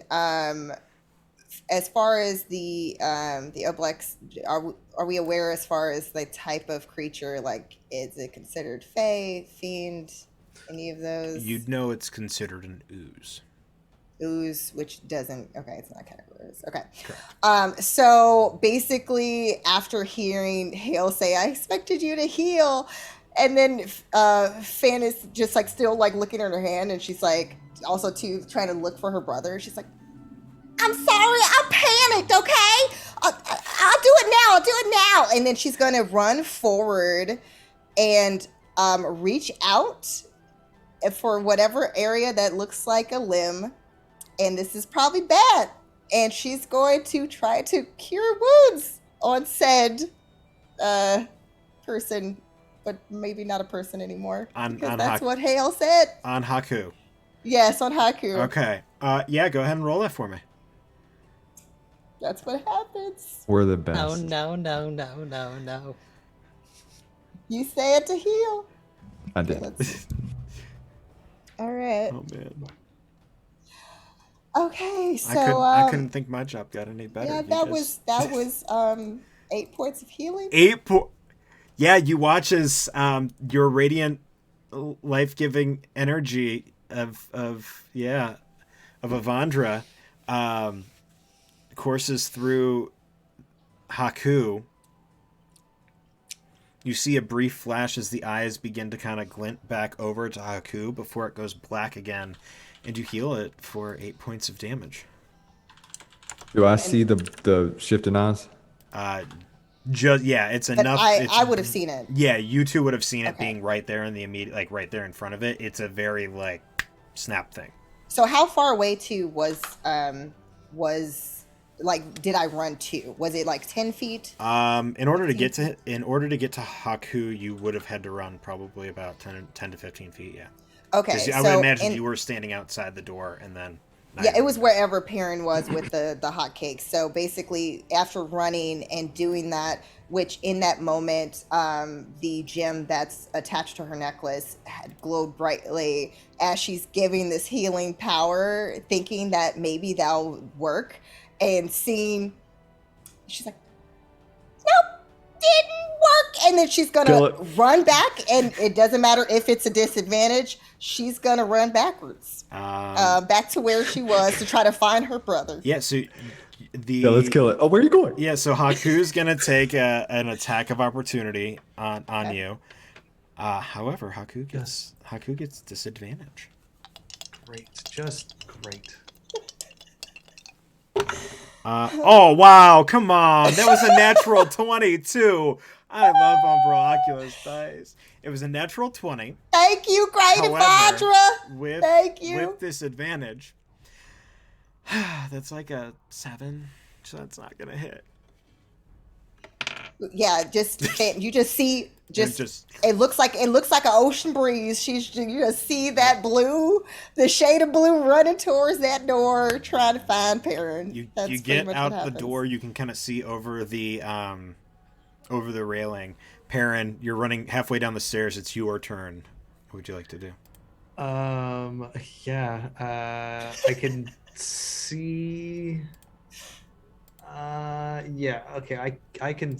Being halfway down the stairs, I can see Kaiden, right? Correct. Great. Yeah. Hey, Professor, get your fucking shit together, and that'll be my healing word. I'm stuck to the floor, asshole. And you will heal for 6 hit points. Thank you so much, asshole. And then I will, because if I can see him, I can see the thing. You can see like the feet of it, yeah. Your mother was a hamster and your father smelled of elderberries. And I will vicious mockery, so please make me a wisdom saving throw.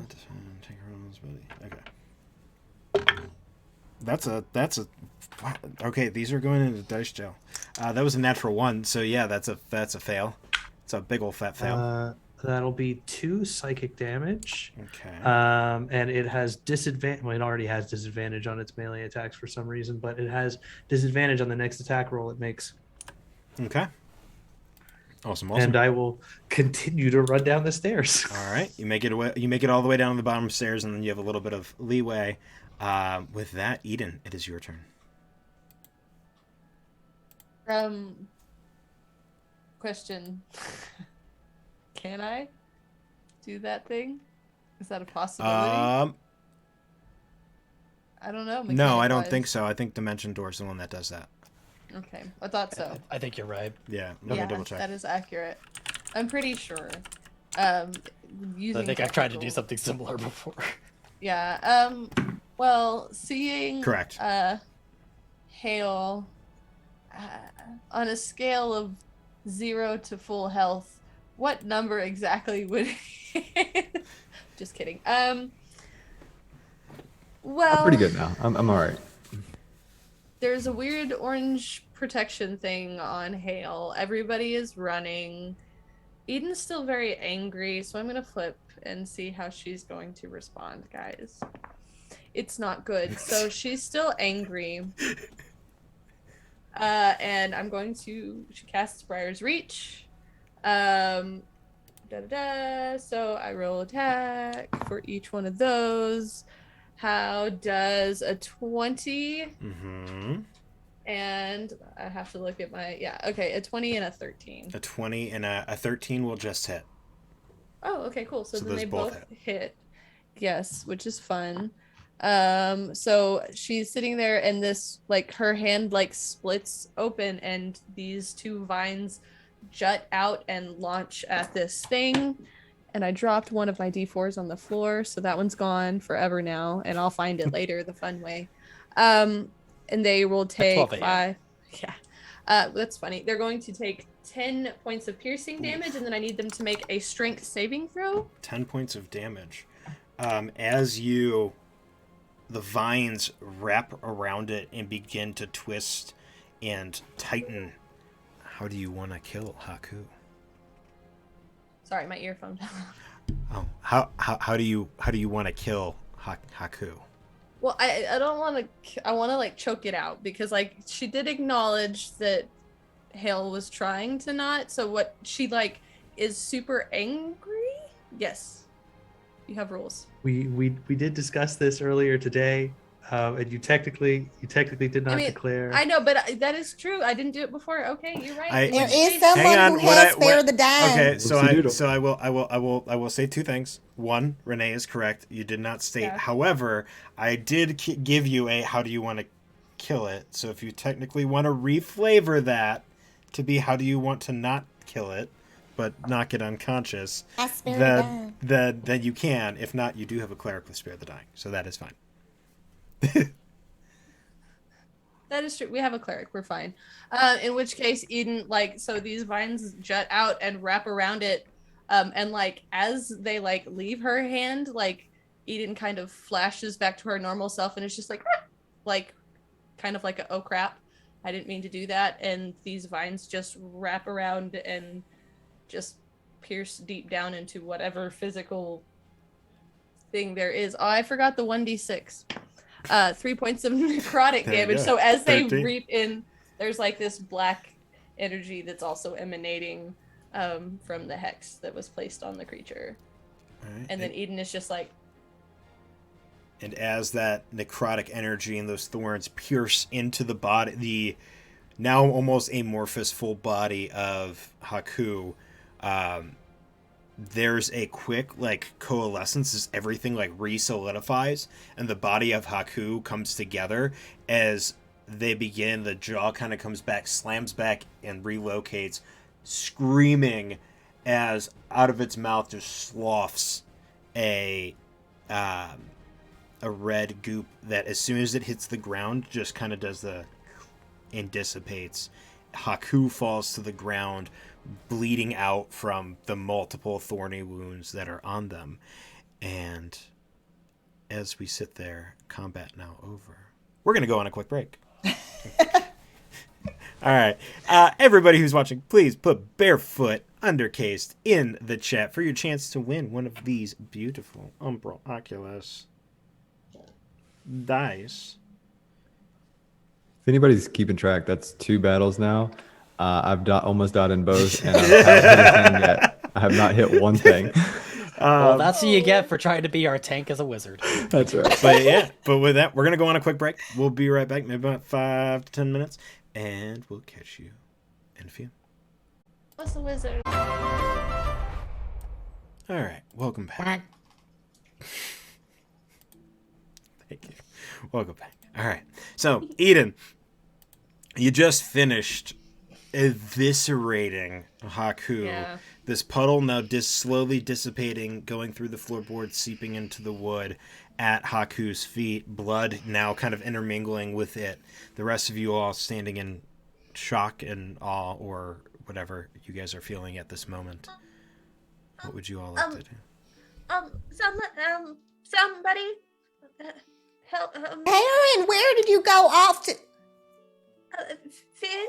Oh, did you did the? Can you make it stop? I'm gonna bend down and kind of arch her Okay, neck up. now let's make things clear. You told me to heal, and I'm telling you, saw what just do- happened last. So if I do this, it's fine. okay, I'll take responsibility. And then Finn is gonna slowly approach. No takesy backsies. I don't know what that means. Heal. Okay. And she's gonna take a moment and basically just kind of close her eyes, and she's going to place her hands over the body, and she's going to basically cast Spare the Dying over her. Oh, I realized I was muting. All right. As you place your hands onto Haku's chest, you feel the warmth that you felt back in the Oasis when you used to massage and heal people of their tensions and ails and stress kind of wash over Haku. You feel an inhale in the chest and then an exhale. Haku is stable, blood not coming out of her wounds. She's stable, but is not conscious. Art is currently staring in abject horror at the beautiful breakfast dish that has now been sullied with red ooze. So she's good. She's stable. She's alive. It seems like it. Do you want me to make sure that she's super conscious? It's fine. She probably needs the rest.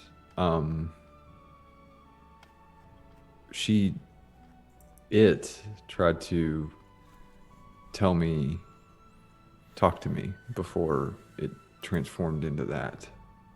What do you mean it talked to you? You hear from underneath you. Get up here! What are you doing down there? Yeah, this may be relevant to you, actually. I'm staying down here because I felt a weird probing feeling in my brain, so I'm gonna be down here. Thank you very much. It actually thought you were seeped through the used to floor, so it may be probing. closer. Nope. It seeped through the floor, so it actually is probably closer to you now. You may want to come up here. Looking around, do I see the the goopy stuff pouring from the ceiling? You see a couple thick droplets coming down. Yeah. Oh, fuck this! If you could see him, he would be shuddering. And he makes his way back upstairs. Okay, fine. What did it say to you? The entity, whatever it is, said that it wanted to see me and that I needed to come to it in the tower, I guess, or the catacombs underneath the tower, or something to that effect. Oh, all right. Did you get anything other than that? There was Haku traveled through some ruins to get to the tower. There were some sort of guards, frog people, or something. Do I know anything about that, DM? Nature check. Is this something that Finn possibly could nature check? Sure, yeah, I'll give it to Finn. Swimming in the ocean all the time? 13. 13, okay. And this is what, for history? Nature. Nature, okay. Oh, okay, that's 16. 16. Professor, you know of a few frog-like humanoids. There are two distinct ones. There are Grung and Finar. You'd know this as well. Some of the isles have these. They're not ocean dwelling. They're more swamp dwelling. But they're either Grung or Bullywog. Would be the two most prominent that come to your mind. So there's those, and then that was on the way to the tower, and they said they were in the tower, in the catacombs of the tower, and then I think that's all they said they remember. That's Right. what Haku said. The entity told me to come to them, that they wanted to see me. That's, oh boy. It's not concerning at all. Not in the least. Not in the slightest. What are you talking about? It's That's very sarcasm. concerning. Oh, Now you understand why we were trying to get you to expel. Does that mean that Perrin could have one of the instances where he's not Yes. himself like that? Yep. I thought they said that his was really weak. I would imagine the longer it's there, the worse it could possibly get. I don't like that. So, Do you want so me we're going. to knock you yeah? out first? No. Wait, No, what should we do Don't- about her? It worked. Did you've saved her? You've made sure that she's stable. She's alive, and then Okay. She I don't got think worked it's over in there quite a somewhere. lot by Eden, so I It's mean, a weird way to luckily say that, she's but sure. she's stable, but she's not conscious.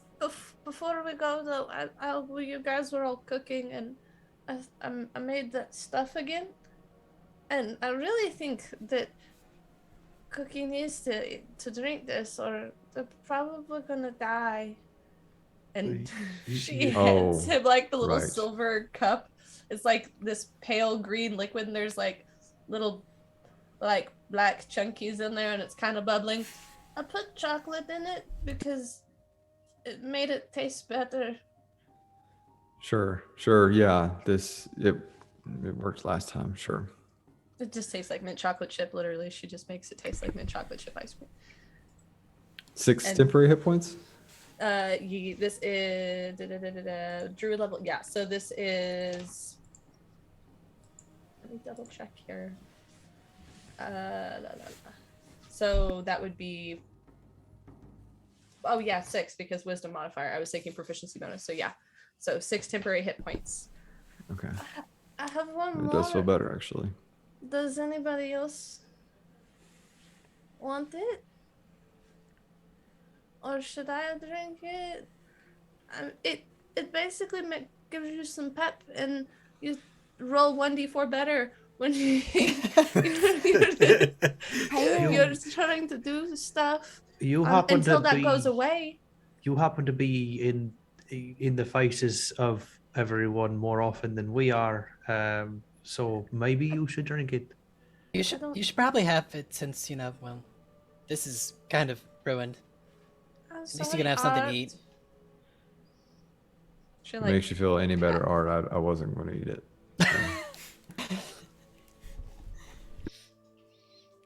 yeah, so you do have 1d4 to your ability checks until that temporary HP is gone. And how long Is does there that a way last? for Finn to look over in where the kitchen area is and try to see if there's like any type of kind of parchment type paper? She's gonna try to roll up the hotcakes into like crepes for everyone to go. Okay. Like, Yeah, so she's not saying anything. She just, because she sees how sad Art is, she's gonna go over, and then because she's seen it done at the resort, she's going to try to attempt to roll them up and put the strawberries inside and give them to everyone. Yeah, for sure. I think there's enough wax paper where they have like wax paper and stuff where you definitely can do something like that and roll it up real quick and kind of hand them out. So do you think that we should, is it possible that we can make just the quickest of pit stops before we head out and drop Haku off at the tavern? In Sure. the meantime, here, I I know how sad art seems that we didn't have proper breakfast, but at least we can kind of eat this on the go really quickly. And then she's gonna pass out like each of the little hot cakes that were rolled up to kind of imitate crepes and give them to each of them with the strawberries that are kind of like inside. I appreciate it. I just don't. I don't. I'm okay. I don't need a lot, and that drink was plenty. Are you sure you don't? Because this is by all really means. good. That's why you're so Absolutely. skinny. Yep, probably. Here, you can have mine, Art. You've given me 2 gifts in one day. Are we best friends now? Sure. Yeah, best friends.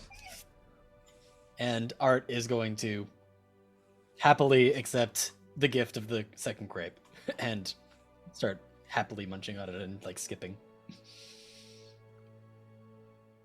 Well, I don't have arms to lift her, so Right. I can You help. look kind of you look kind of skinny. Do we I have wanna- yeah.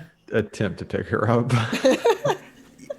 Yeah, I'd say it's Haku is pretty skinny.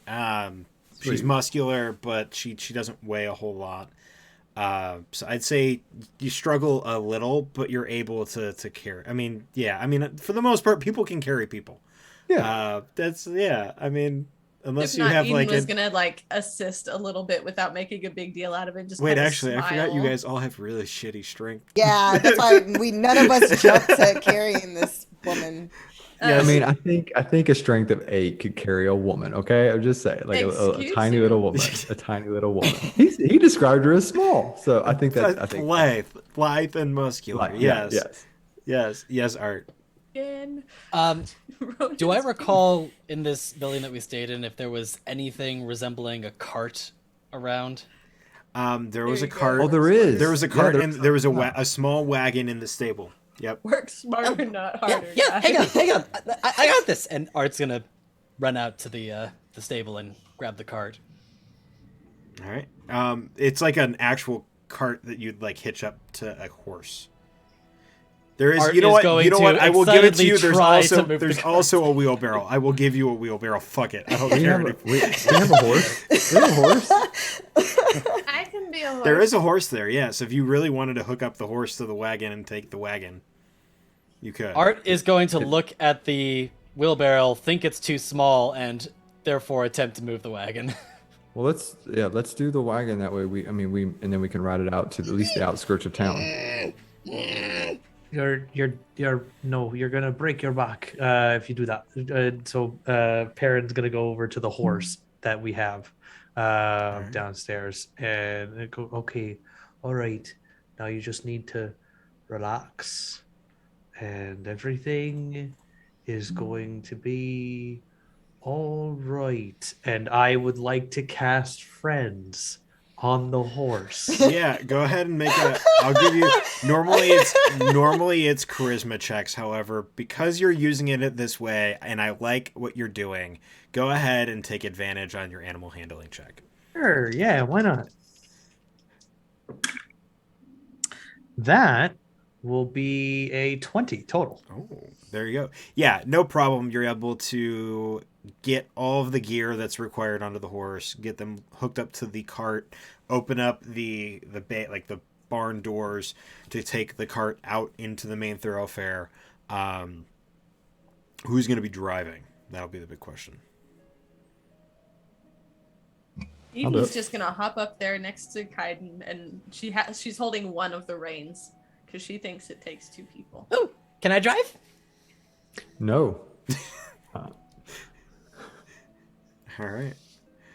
With Eden with one of them and Kaiden apparently with the other. Haku tossed in the back. The rest of you pile on in. You guys make your way very quickly to Les Imites. It's not that far of a wagon ride.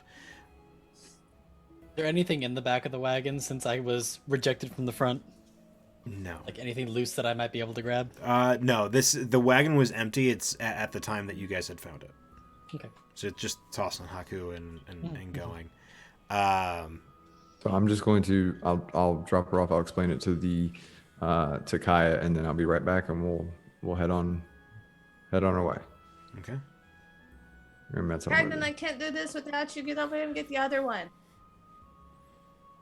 do. Please don't let her take off. All right. You very can quickly. help. No, I'm like just imagining Eden and Art trying to drive a wagon. With one random with piece. one random piece. Yeah. I grab her leg, and the thing just comes out from underneath her. Yeah. They're going while it's like you hopped off, ran to the back, pulled the body out as they were still going. Right by. Yeah. But no, you bring Haku in, put her down on one of the tables, say you'll be right back. Kaya's like, but no, wait. And you're already back out the door. Have her let her have my room. Goodbye. I can't talk. I'll tell you later. Just let her have my room.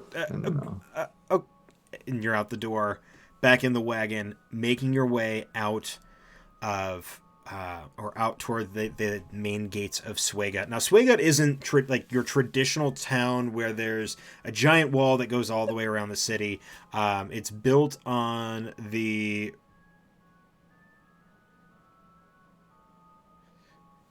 I thought you froze. I was like, no. I glanced over at what Renee just sent to me. And yes, you found yes, yes. Just a little brain freeze. Yeah, I'll explain later. But you guys, Swaygut isn't like a traditional city or town. It doesn't have a main like wall. It doesn't have tons of gates. It's kind of like got one main thoroughfare that goes through the city. They're still kind of building the infrastructure and like defenses around the city as it's growing. So it's very like they build a wall, fill it in, build the wall, fill it in, and they're kind of in this like intermediate portion right now where they're trying to expand, but they're also trying to deal with like other things that are going on internally. But you head out the front gate. A couple of guards that are posted around where this entrance is kind of eye you guys very leerily, but you go out heading north, the only road that heads up toward Shymore, and you immediately have to hook a left and go westward.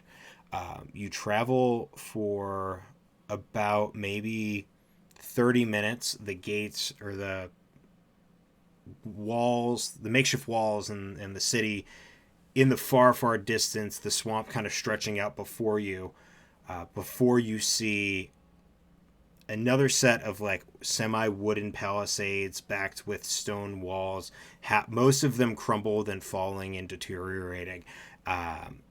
You see homes behind those that look surprisingly immaculately built. The structure's still there. Some of them a single story, some of them 2 or 3 stories tall. Everything other than the walls, including the tower that rises on the far side of this complex, look in pristine condition, as if time has not aged it in the slightest. also sus. So has anybody? I'm assuming nobody here has been to this part of town. This is what was the campus of the Malthir Collective in Swaygut. Did Eden pass by here coming into town? From... You would have came from the north, so no. No. Okay. Other than that, nope. Coming, like... I will say this is that little bit. Remember when we were talking when I said that there was that kind of energy that you felt coming in? It would have been from this direction. Okay, so Eden gets that feeling. Correct. So so none of you guys have been. Well, you just got off the boat, so I know you guys haven't been here. I haven't been here, but I don't like it. I could feel it when I got here. Feel what? You could feel it. It's a bad energy? Maybe is word for it. Okay. Right. So I grew up around lots of magics and things, and so I can sense these things. Sure. All right. So let's be on our guard then. How DM? How far can we get the cart up? Because it's swampy, right? Like how far? It's How close can we get? It's swampy, but there is like a singular in and out. There is Okay. a point of ingress and egress for the campus. So that's where I'll take the cart down through there. But I just want to kind of check as we get closer to see if I see any kind of movement or anything like that on the horizon. Yeah. Anybody who wants to look, go ahead and give me a perception check. Additionally, I would like Arcana checks from Perrin and Professor Hale. And Eden. That's a perception check of 21 Okay. and an Arcana check of 11. Okay. We'll do perceptions first and then come around for the Arcana. So hold on to the Arcanas. Art, perception. Perception was 17. 17. Hale. 17 also. Finn. 13. 13. And Eden, perception. 20. 20. Okay. Looking around, scanning, the first thing you notice is that past the walls, nothing.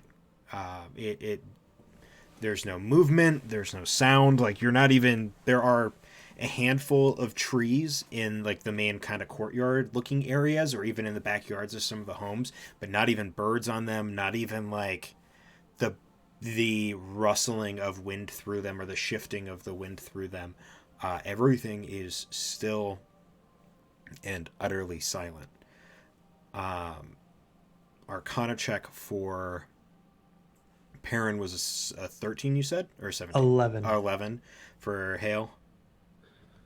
Real quick, Taryn, what do you give me for drinking that drink? Plus Do I 1d4 get for to- ability checks. Okay, so that will count.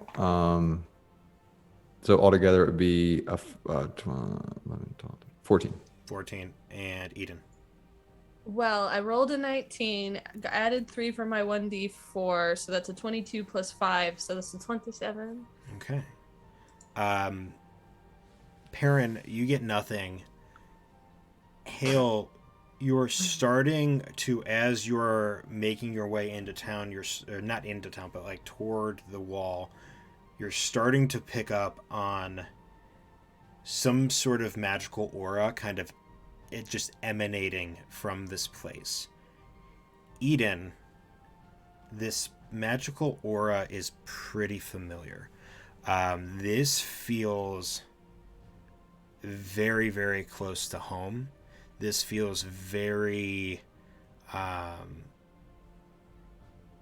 almost manipulative and very I'm trying to think of the word, and Logan's brain is like 10 o'clock here.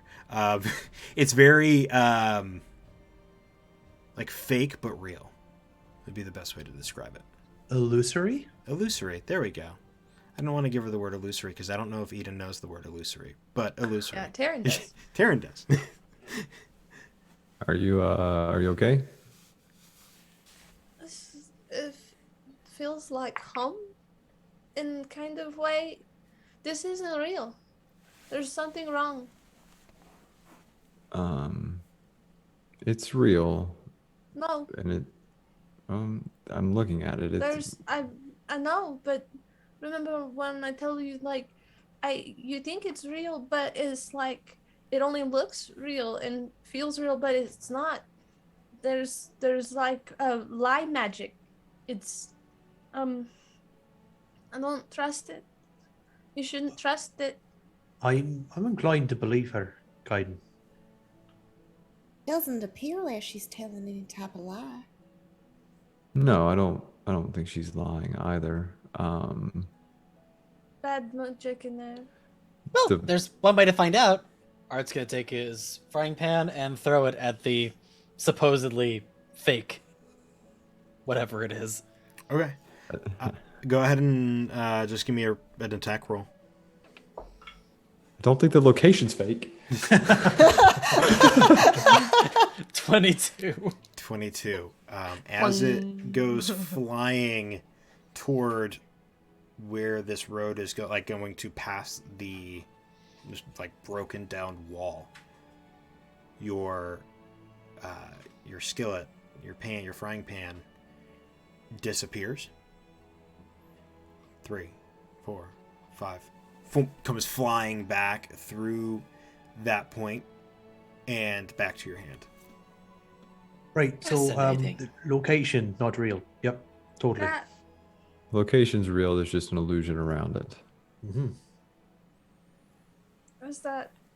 I'll have to show you this place someday, maybe, and you could probably help me figure out a lot. Yeah, it sounds awful. I'm going to slowly edge the horse to that location, and then back the horse up and see if it's a full horse still. Okay. When you get to that point where it's gonna move, the horse stops. Almost like Wile E. Coyote hitting the wall after he just painted the tunnel. And just for good measure, just one, just to see if I can get it to go. And it moves forward like an inch and then starts turning the cart to go parallel with the wall. Okay.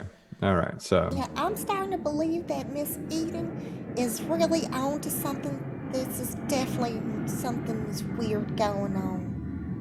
100%, there's no doubt about it. The question remains, what are we going to do about it? We can't wait forever. And I'll gesture Walk to into it. Perrin. There's no way to go but forward. Oh, I'm sorry. What? And Art disappears. No, please stop. Art, Eden No. runs after Art. Oh, Art, wait, what wait. you see on the opposite side, Eden just barely passing through as Art, you take a moment and you look around. As you trot in all happy and gleeful, you start looking up at the houses. And the houses, as you're about to pass through this, beautiful, immaculate, you pass through, crumbled, ruins, story Logan, upon I hate story, you so much. completely some flashbacks? destroyed. Most of the houses are barely foundation. Some of them are. I don't know why I'm getting this reaction from Ron. He'll explain it later. He's having flashbacks. But just dilapidated ruins everywhere. Far on the opposite side of this broken and disheveled campus, you see half of a tower jutting up up into the sky, the other half laying and crumbling at its feet. Eden, you follow through, seeing this exact same thing. The trees kind of just hanging there with this stagnant air about them. Looking around, you now notice that there are things moving, the two of you. You see these kind of molted green and olives and drab browns making their way around the outskirts of parts of the complex. You see additionally moving in between some of these buildings, these little quick darts of blacks and browns and tans from building to building. But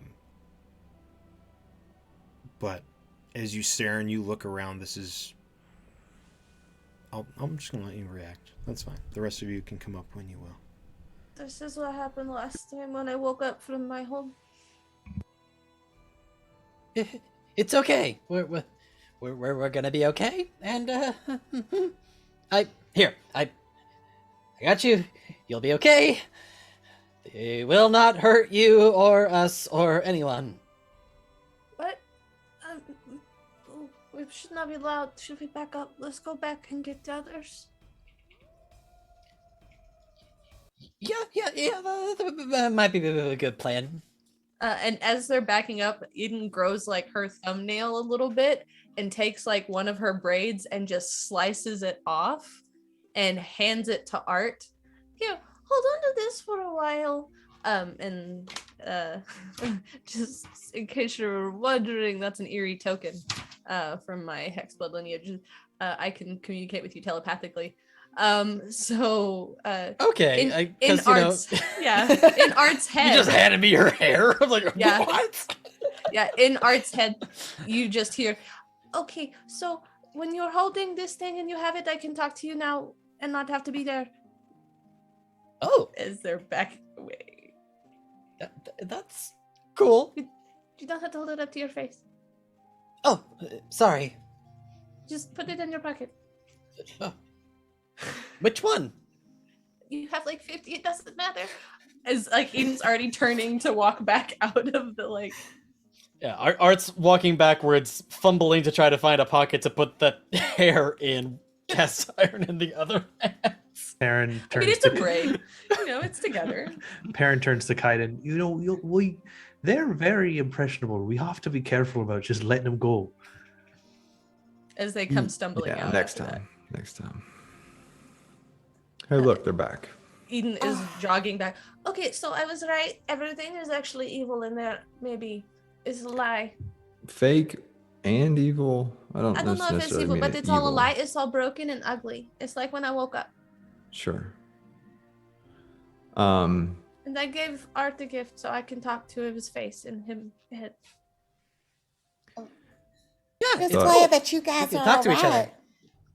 We should try to Kaiden. stick together. Let's not try to separate. We don't know what lies ahead. So what did you Kaiden's say? gonna walk up to the thing. There's a bunch of broken buildings and scaly green things walking around. It was like that when we got there. That one wasn't me. Interesting concept. Kaiden, when you take a look. So as I'm standing there at the point of the whatever, he will have his back to everyone, I guess. And what you guys would see is basically the black and white robes that he's wearing sort of shift to a kind of a muted greens and blues. And the hair, as he from the backside, is kind of, it just sort of is a bit neater and pulled back on one side. And then he'll turn around and he's wearing spectacles. This is very interesting. It appears to be some sort of proximity-based illusion. I'm not quite Did you get sure what it smarter? Oh, When Finara points at him, Perrin just pulls her hand down. I know. We're just gonna roll with it. We're not gonna ask any questions. Professor, so how do we just go through it? as it appears our two subjects before, it didn't necessarily hinder or prohibit them. If our intention is to go through, then perhaps we should press on and maybe learn a few things along the way. You're absolutely right. Okay, everyone off the cart, follow the professor. in that moment, because Fanara is just like, this is all not good. This could lead to disaster. She's going to like hold her her gem that's attached to her neck, and she's gonna like kind of where she's like mumbling, but where Perrin can obviously hear her. Oh, Great Evandra, please protect my friends. And in that moment, there's going to be like a glow from underneath her hands that is seen, and it's almost like there's a large gust of wind that seems to blow her hair back and her dress moves, but then it kind of goes forward to cover Hale and Eden and Art, and it's almost as if like there's a gust of wind that like just blows past you guys, like blowing your whatever you're wearing, your hair, and it's gonna smell like the ocean, and you guys are being blessed by Evandra as you guys are venturing forward. As I, the yeah. gust, oh sorry, go for it. No, you're fine. I was just gonna say, as the gust blows past Art's gonna shiver just a little bit and reach into his bag and pull out a small cloak and throw it around, fasten it. It was quite breezy. I appreciate the spell there. I know it quite well. There's no need for apprehension. In fact, I feel inclined to sort of, I guess, introduce myself. I know who you guys are, but perhaps you're a little curious as to my current appearance. My name is Ripley Oh, Hale. Kaiden told me about you and said that you could answer some of my questions later. Yes, I was there. I am quite aware of what he promised, and I will do my best. Yeah, Eden doesn't bat an eye. She's just like, okay. This, And then this she's is gonna turn to Perrin. a new development, and again, no questions. We're gonna keep pushing But- forward. Well, I understand curiosity, and I will answer any questions you have, perhaps after we've investigated the reason that we're here. Absolutely, I can Professor. see why Kaiden wanted me to talk to you, because all the words you say don't make no sense to me, but okay. It's Art's gonna Absolutely. bounce on over just quirkily to Perrin. So, he's the same person? Hmm. Do we The- believe that or not? I am the same physical form. In the words of a very famous Mr. Green, he contains multitudes. Quite. Okay. So our current hypothesis is the fact that this is some sort of barrier between which some sort of reality versus illusion, correct? Barrier would probably be a strong word. I believe you said proximity based. My understanding of magics like this, of which I have of my own, is that this may or may not be a way for people to ignore this place, to make it seem like, well, everything's fine and nothing's wrong, so just keep on your merry way. And there's clearly something more nefarious going on here. So, Quite astute. A hideout of sorts. quite. So do lots of powerful things do this then? No, if they can't find a place that's out of the way, maybe they create one. I believe that's sort of the situation here. Perhaps there's something inside of there that they need and or want, and they need to keep prying eyes away. Why Did did they y'all want you- see any of the grung or the bullwogs that they There were mentioned that little night? green scaly buddies walking around in there, but I didn't talk to them. They were making little circles looking like they're guarding stuff. Oh, okay. That was aforementioned. Right. Have s- fun. I wonder if they could be persuaded. You That's a can good find idea. out. I'm gonna hide while you do that. Whatever we have must be either more valuable or more powerful than what already controls them, though. Well, I could also be just very convincing. He is. No doubt. I've But we seen don't him in even- front of a crowd. He But really we don't knows how to even know turn what it they around. want. We That's- don't. But there's Right. only one way to find out. And that's the point where Perrin goes through Ripley's legs and goes right on through the barrier. Then Vanara's gonna definitely follow directly Through my behind. legs? Not through the legs. She's going to instead kind of like pardon me, and then like kind of go underneath the arm because of the fact that she's still fairly short, and then pass through the fabric of the cloak or whatever the outfit you're wearing, and then get right behind her brother.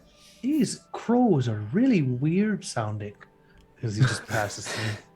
Finara, as you reach that threshold, for a brief moment as you're about to step through, you could swear for the slightest of seconds that the entryway turned into a fully realized arch, and then you hit it and you push through following your brother, and you are back, or you are in these dilapidated ruins. All right. We can do this. It's not that scary. Well, at least I have this. So I feel a little braver now. And Art's going to pan forward and start slowly walking towards the illusion again and mutter under his breath, Gina Sabani. And the cloak's going to flutter ever so slightly behind him, and he's going to walk through the illusion. I love it.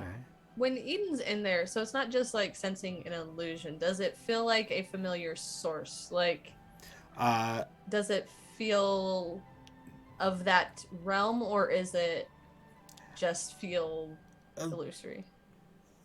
Illusion Like, does it illusion feel magic is extra-planar? more illusion magic is more Fey type base magic, and Fey magic is one of the nope, not going into that because that's Ecriom lore.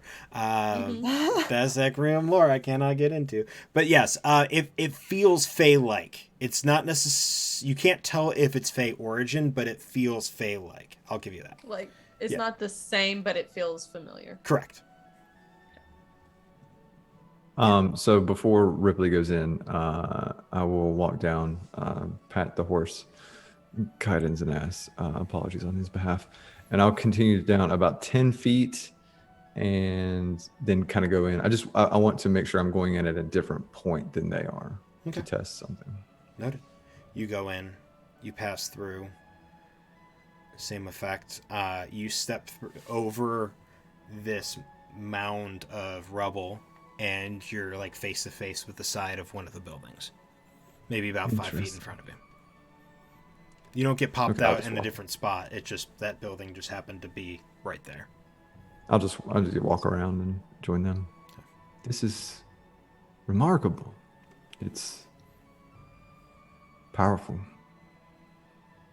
Something I'd I hope you like could it. aspire to one day. Indeed. Although individual mind manipulation would be much more entertaining, I think. Either way. Funny way about you, Ripley. I think I understand now that, well, this version of him seems more like the professor. Like, a little bit, he's more comfortable with talking. He talks a lot. Oi, Ripley. Yes, sir. How many? How many what? He just kind of like cocked his head, gives him like, At least 4 that we're aware of. oh, we're discovering. That's really interesting. And It's a new Par- development. Perrin just completely just not acknowledging anything else. Goes like is walking forward to wherever the frog people are like doing their pacing. Okay. As Parents, slow down. I'll be fine. as you begin to make your way through these ruins, that I'm going to do this for my players. I'm not showing the people. I'm not showing the people who actually. Yeah, I will. I took time. To set this up. I took time to set this up, guys. I'm going to show you the guys. viewers. So, as you Yes. make your way into the ruins of a Malthir collective campus, this is where we're going to call it for tonight. Yeah, we'll pick it up tomorrow. We'll pick it I up mean, tomorrow, guys. 2 weeks. Yeah, 2 weeks. From yeah, now. same time, same place. We just play D&D every single day. No, I'm kidding. No, but yeah. So we're gonna go back. We'll go back to the session, but and I'm gonna do this so that way y'all can't stare at it too long. There we go. Oh no, that messed things up. That messed things up. I gotta Where am I? back on. I got. Oh, Help, I'm scared of the no. dark. I can't see anything. Where am I? Is this what the illusion looks like? This is horrifying. This is fake. It's all fake. I messed things up. Why am I? Fix it. It is real. Fix it. Oh no. Oh, I already. first we're have it controlling memorized minds, in now my we're head. changing minds. Oh, it's all so confusing. Oh, All right, we're back. That's what you get for trying to hide that beautiful craftsmanship. You know, I was scared for a second. I was like, what did that do? I knew, part of me knew that that was going to happen the second that I did that, and I didn't care. I All right, as you all watch me dive off the. I know no, we're what still are- like. Oh, hang on, Still hang messed on. up. It's still messed up. There we go. Now it should be fine. I'm just like over in the corner. There you go. It should be good now. Cool. Hey. All right. Whew. As we took a trip to another plane of existence real quick, because Literally. Yeah, I'm good at this stream stuff, guys. We're gonna go around and do our little shtick things. Eden, why don't you kick it off for us? Alrighty. Taryn Hackett, also known as Valrook across the socials, generally creative human, eldritch entity, and GM over on the Initiative Order. On every other Sunday, I lead a group of lost souls through horrible things and beyond the veil in a Cult Divinity Lost homebrew campaign. On Mondays, when we start back, there's Vault over on the Initiative Order. I am also the creative behind UO_dice. That's Umbral Oculus Dice on the Instagram. Have dice in shop, and I have merch. Link in my Instagram bio for all the things. Go do the thing. Yeah, Finn. Hi guys, I'm Brianna, but most of you guys know me as Utahime Cosplay. You can find me on social media under Utahime Cosplay on Facebook, Instagram, here on Twitch, where I occasionally stream on my own channel, which I'll be doing tomorrow at 4 p.m. Pacific time. I'm going to be finishing up Dead Space 3 with my friend Black Skills, so please be sure to tune in for all of that creepy, scary, good time-ness. And you can also catch me at Brianna DeCosta on Twitter. There's going to be lots of announcements coming up, but for the most part, you can find me over on the Initiative Order for Vault, the Fallout TTRPG that we're a part of, and that's at 6:30 p.m. Pacific time. And then you can also catch me now at Creators Assemble on Friday, every other Friday evening. We won't be doing anything for this for November 5th, but the following Friday you can catch us at 6:30 Pacific time, where I play a tiefling warlock named Nox. So definitely be sure to check that out as well. And of course, every other Tuesday you can catch me here as Finn. Ronan. Hey, I'm Ronan Fox. You can find me at Ronan Fox on all the socials. I am on Far Realms and this show, and on Twitch, where I world build dope shit. Take it away, Eddie. Short, sweet, Yeah, and to the Ronan point. out. That's just There we glorious. go. There we go. How am I supposed opposite to of follow Ronan. that up? Ooh, indeed. Hi, everyone. I'm Eddie, otherwise known as the Discount Bard. I'm a TTRPG performer, voice artist, and streamer here on Twitch at twitch.tv/discountbard. I'm currently in the midst of doing my own spooky horror campaign where I am running through all the horror games so that you don't have to. And we're actually continuing that tomorrow with Among the Sleep at 6 p.m. Pacific. So if you want to have a horrific experience from the perspective of a young child, this will be an interesting twist on the horror genre. I'm very excited to explore that.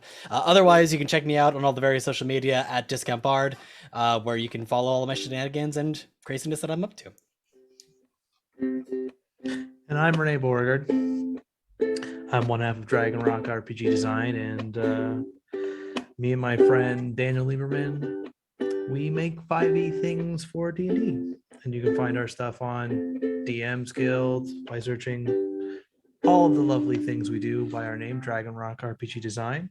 You can find us at Dragon Rock RPG Design on Instagram, at Dragon Rock RPG on Twitter, and keep an eye on what we're doing coming up soon for the month of November. We're I hate you so hoping much. to release. We're hoping to release new Ranger subclasses, which will be very exciting. I would love to share them with you all very soon. We will let you know. Keep an eye on our social media. And without further ado, dearest DM, please send us off. Yes, first of all, I hate you, Taryn, for taking pictures. That's fine. I have like four, I've done like four. I've done like purely four did it or just to five fuck with different, you. 4 or 5 different versions of this same thing. So we're good. It's fine. I'll just change it up. Purely to fuck with you. I know. But yeah, I'm your friendly internet dungeon master, Logan Hanley, also known as DM Screening. You can find me here and all the other places at DM_screening. I will. Can I announce? Can I, Taryn? Can I talk about that? I will. Please do. I believe it's in. Is it this coming up? Oh shit! Not I this need to- Sunday, but the it's- next okay. Sunday. So Yeah, in 2 November 7th. 7. All right, yeah, that date I will be making my debut on Far Realms Ooh. as Teddy. Hey. And then yeah, I did stream on here. I run this game. That's about it. I'm going to be publishing my first D&D adventure by mid November, so that'll be a thing. But yeah, thank you all for watching. Our next session will be in 2 weeks from today, so November 9th, 2 days after my debut on Far Realm. So I'll have more spooky inspiration to fuel my nightmares and Ronins. But yeah, thank you all for watching. We're going to raid. Oh, critical. We're not raiding Critical Role. No, let's go see Perception Studio. Let's go see D&D with puppets. What? Ooh, yeah. That's a thing. Yeah, Perception. Perception Studio. Yeah, all we're gonna one go. word, yeah. We're gonna go. Oh, that sounds fun. We're gonna go raid them. So give them a big ol' hello from Red Hare Inn, and we will see you in a couple weeks. Bye, guys.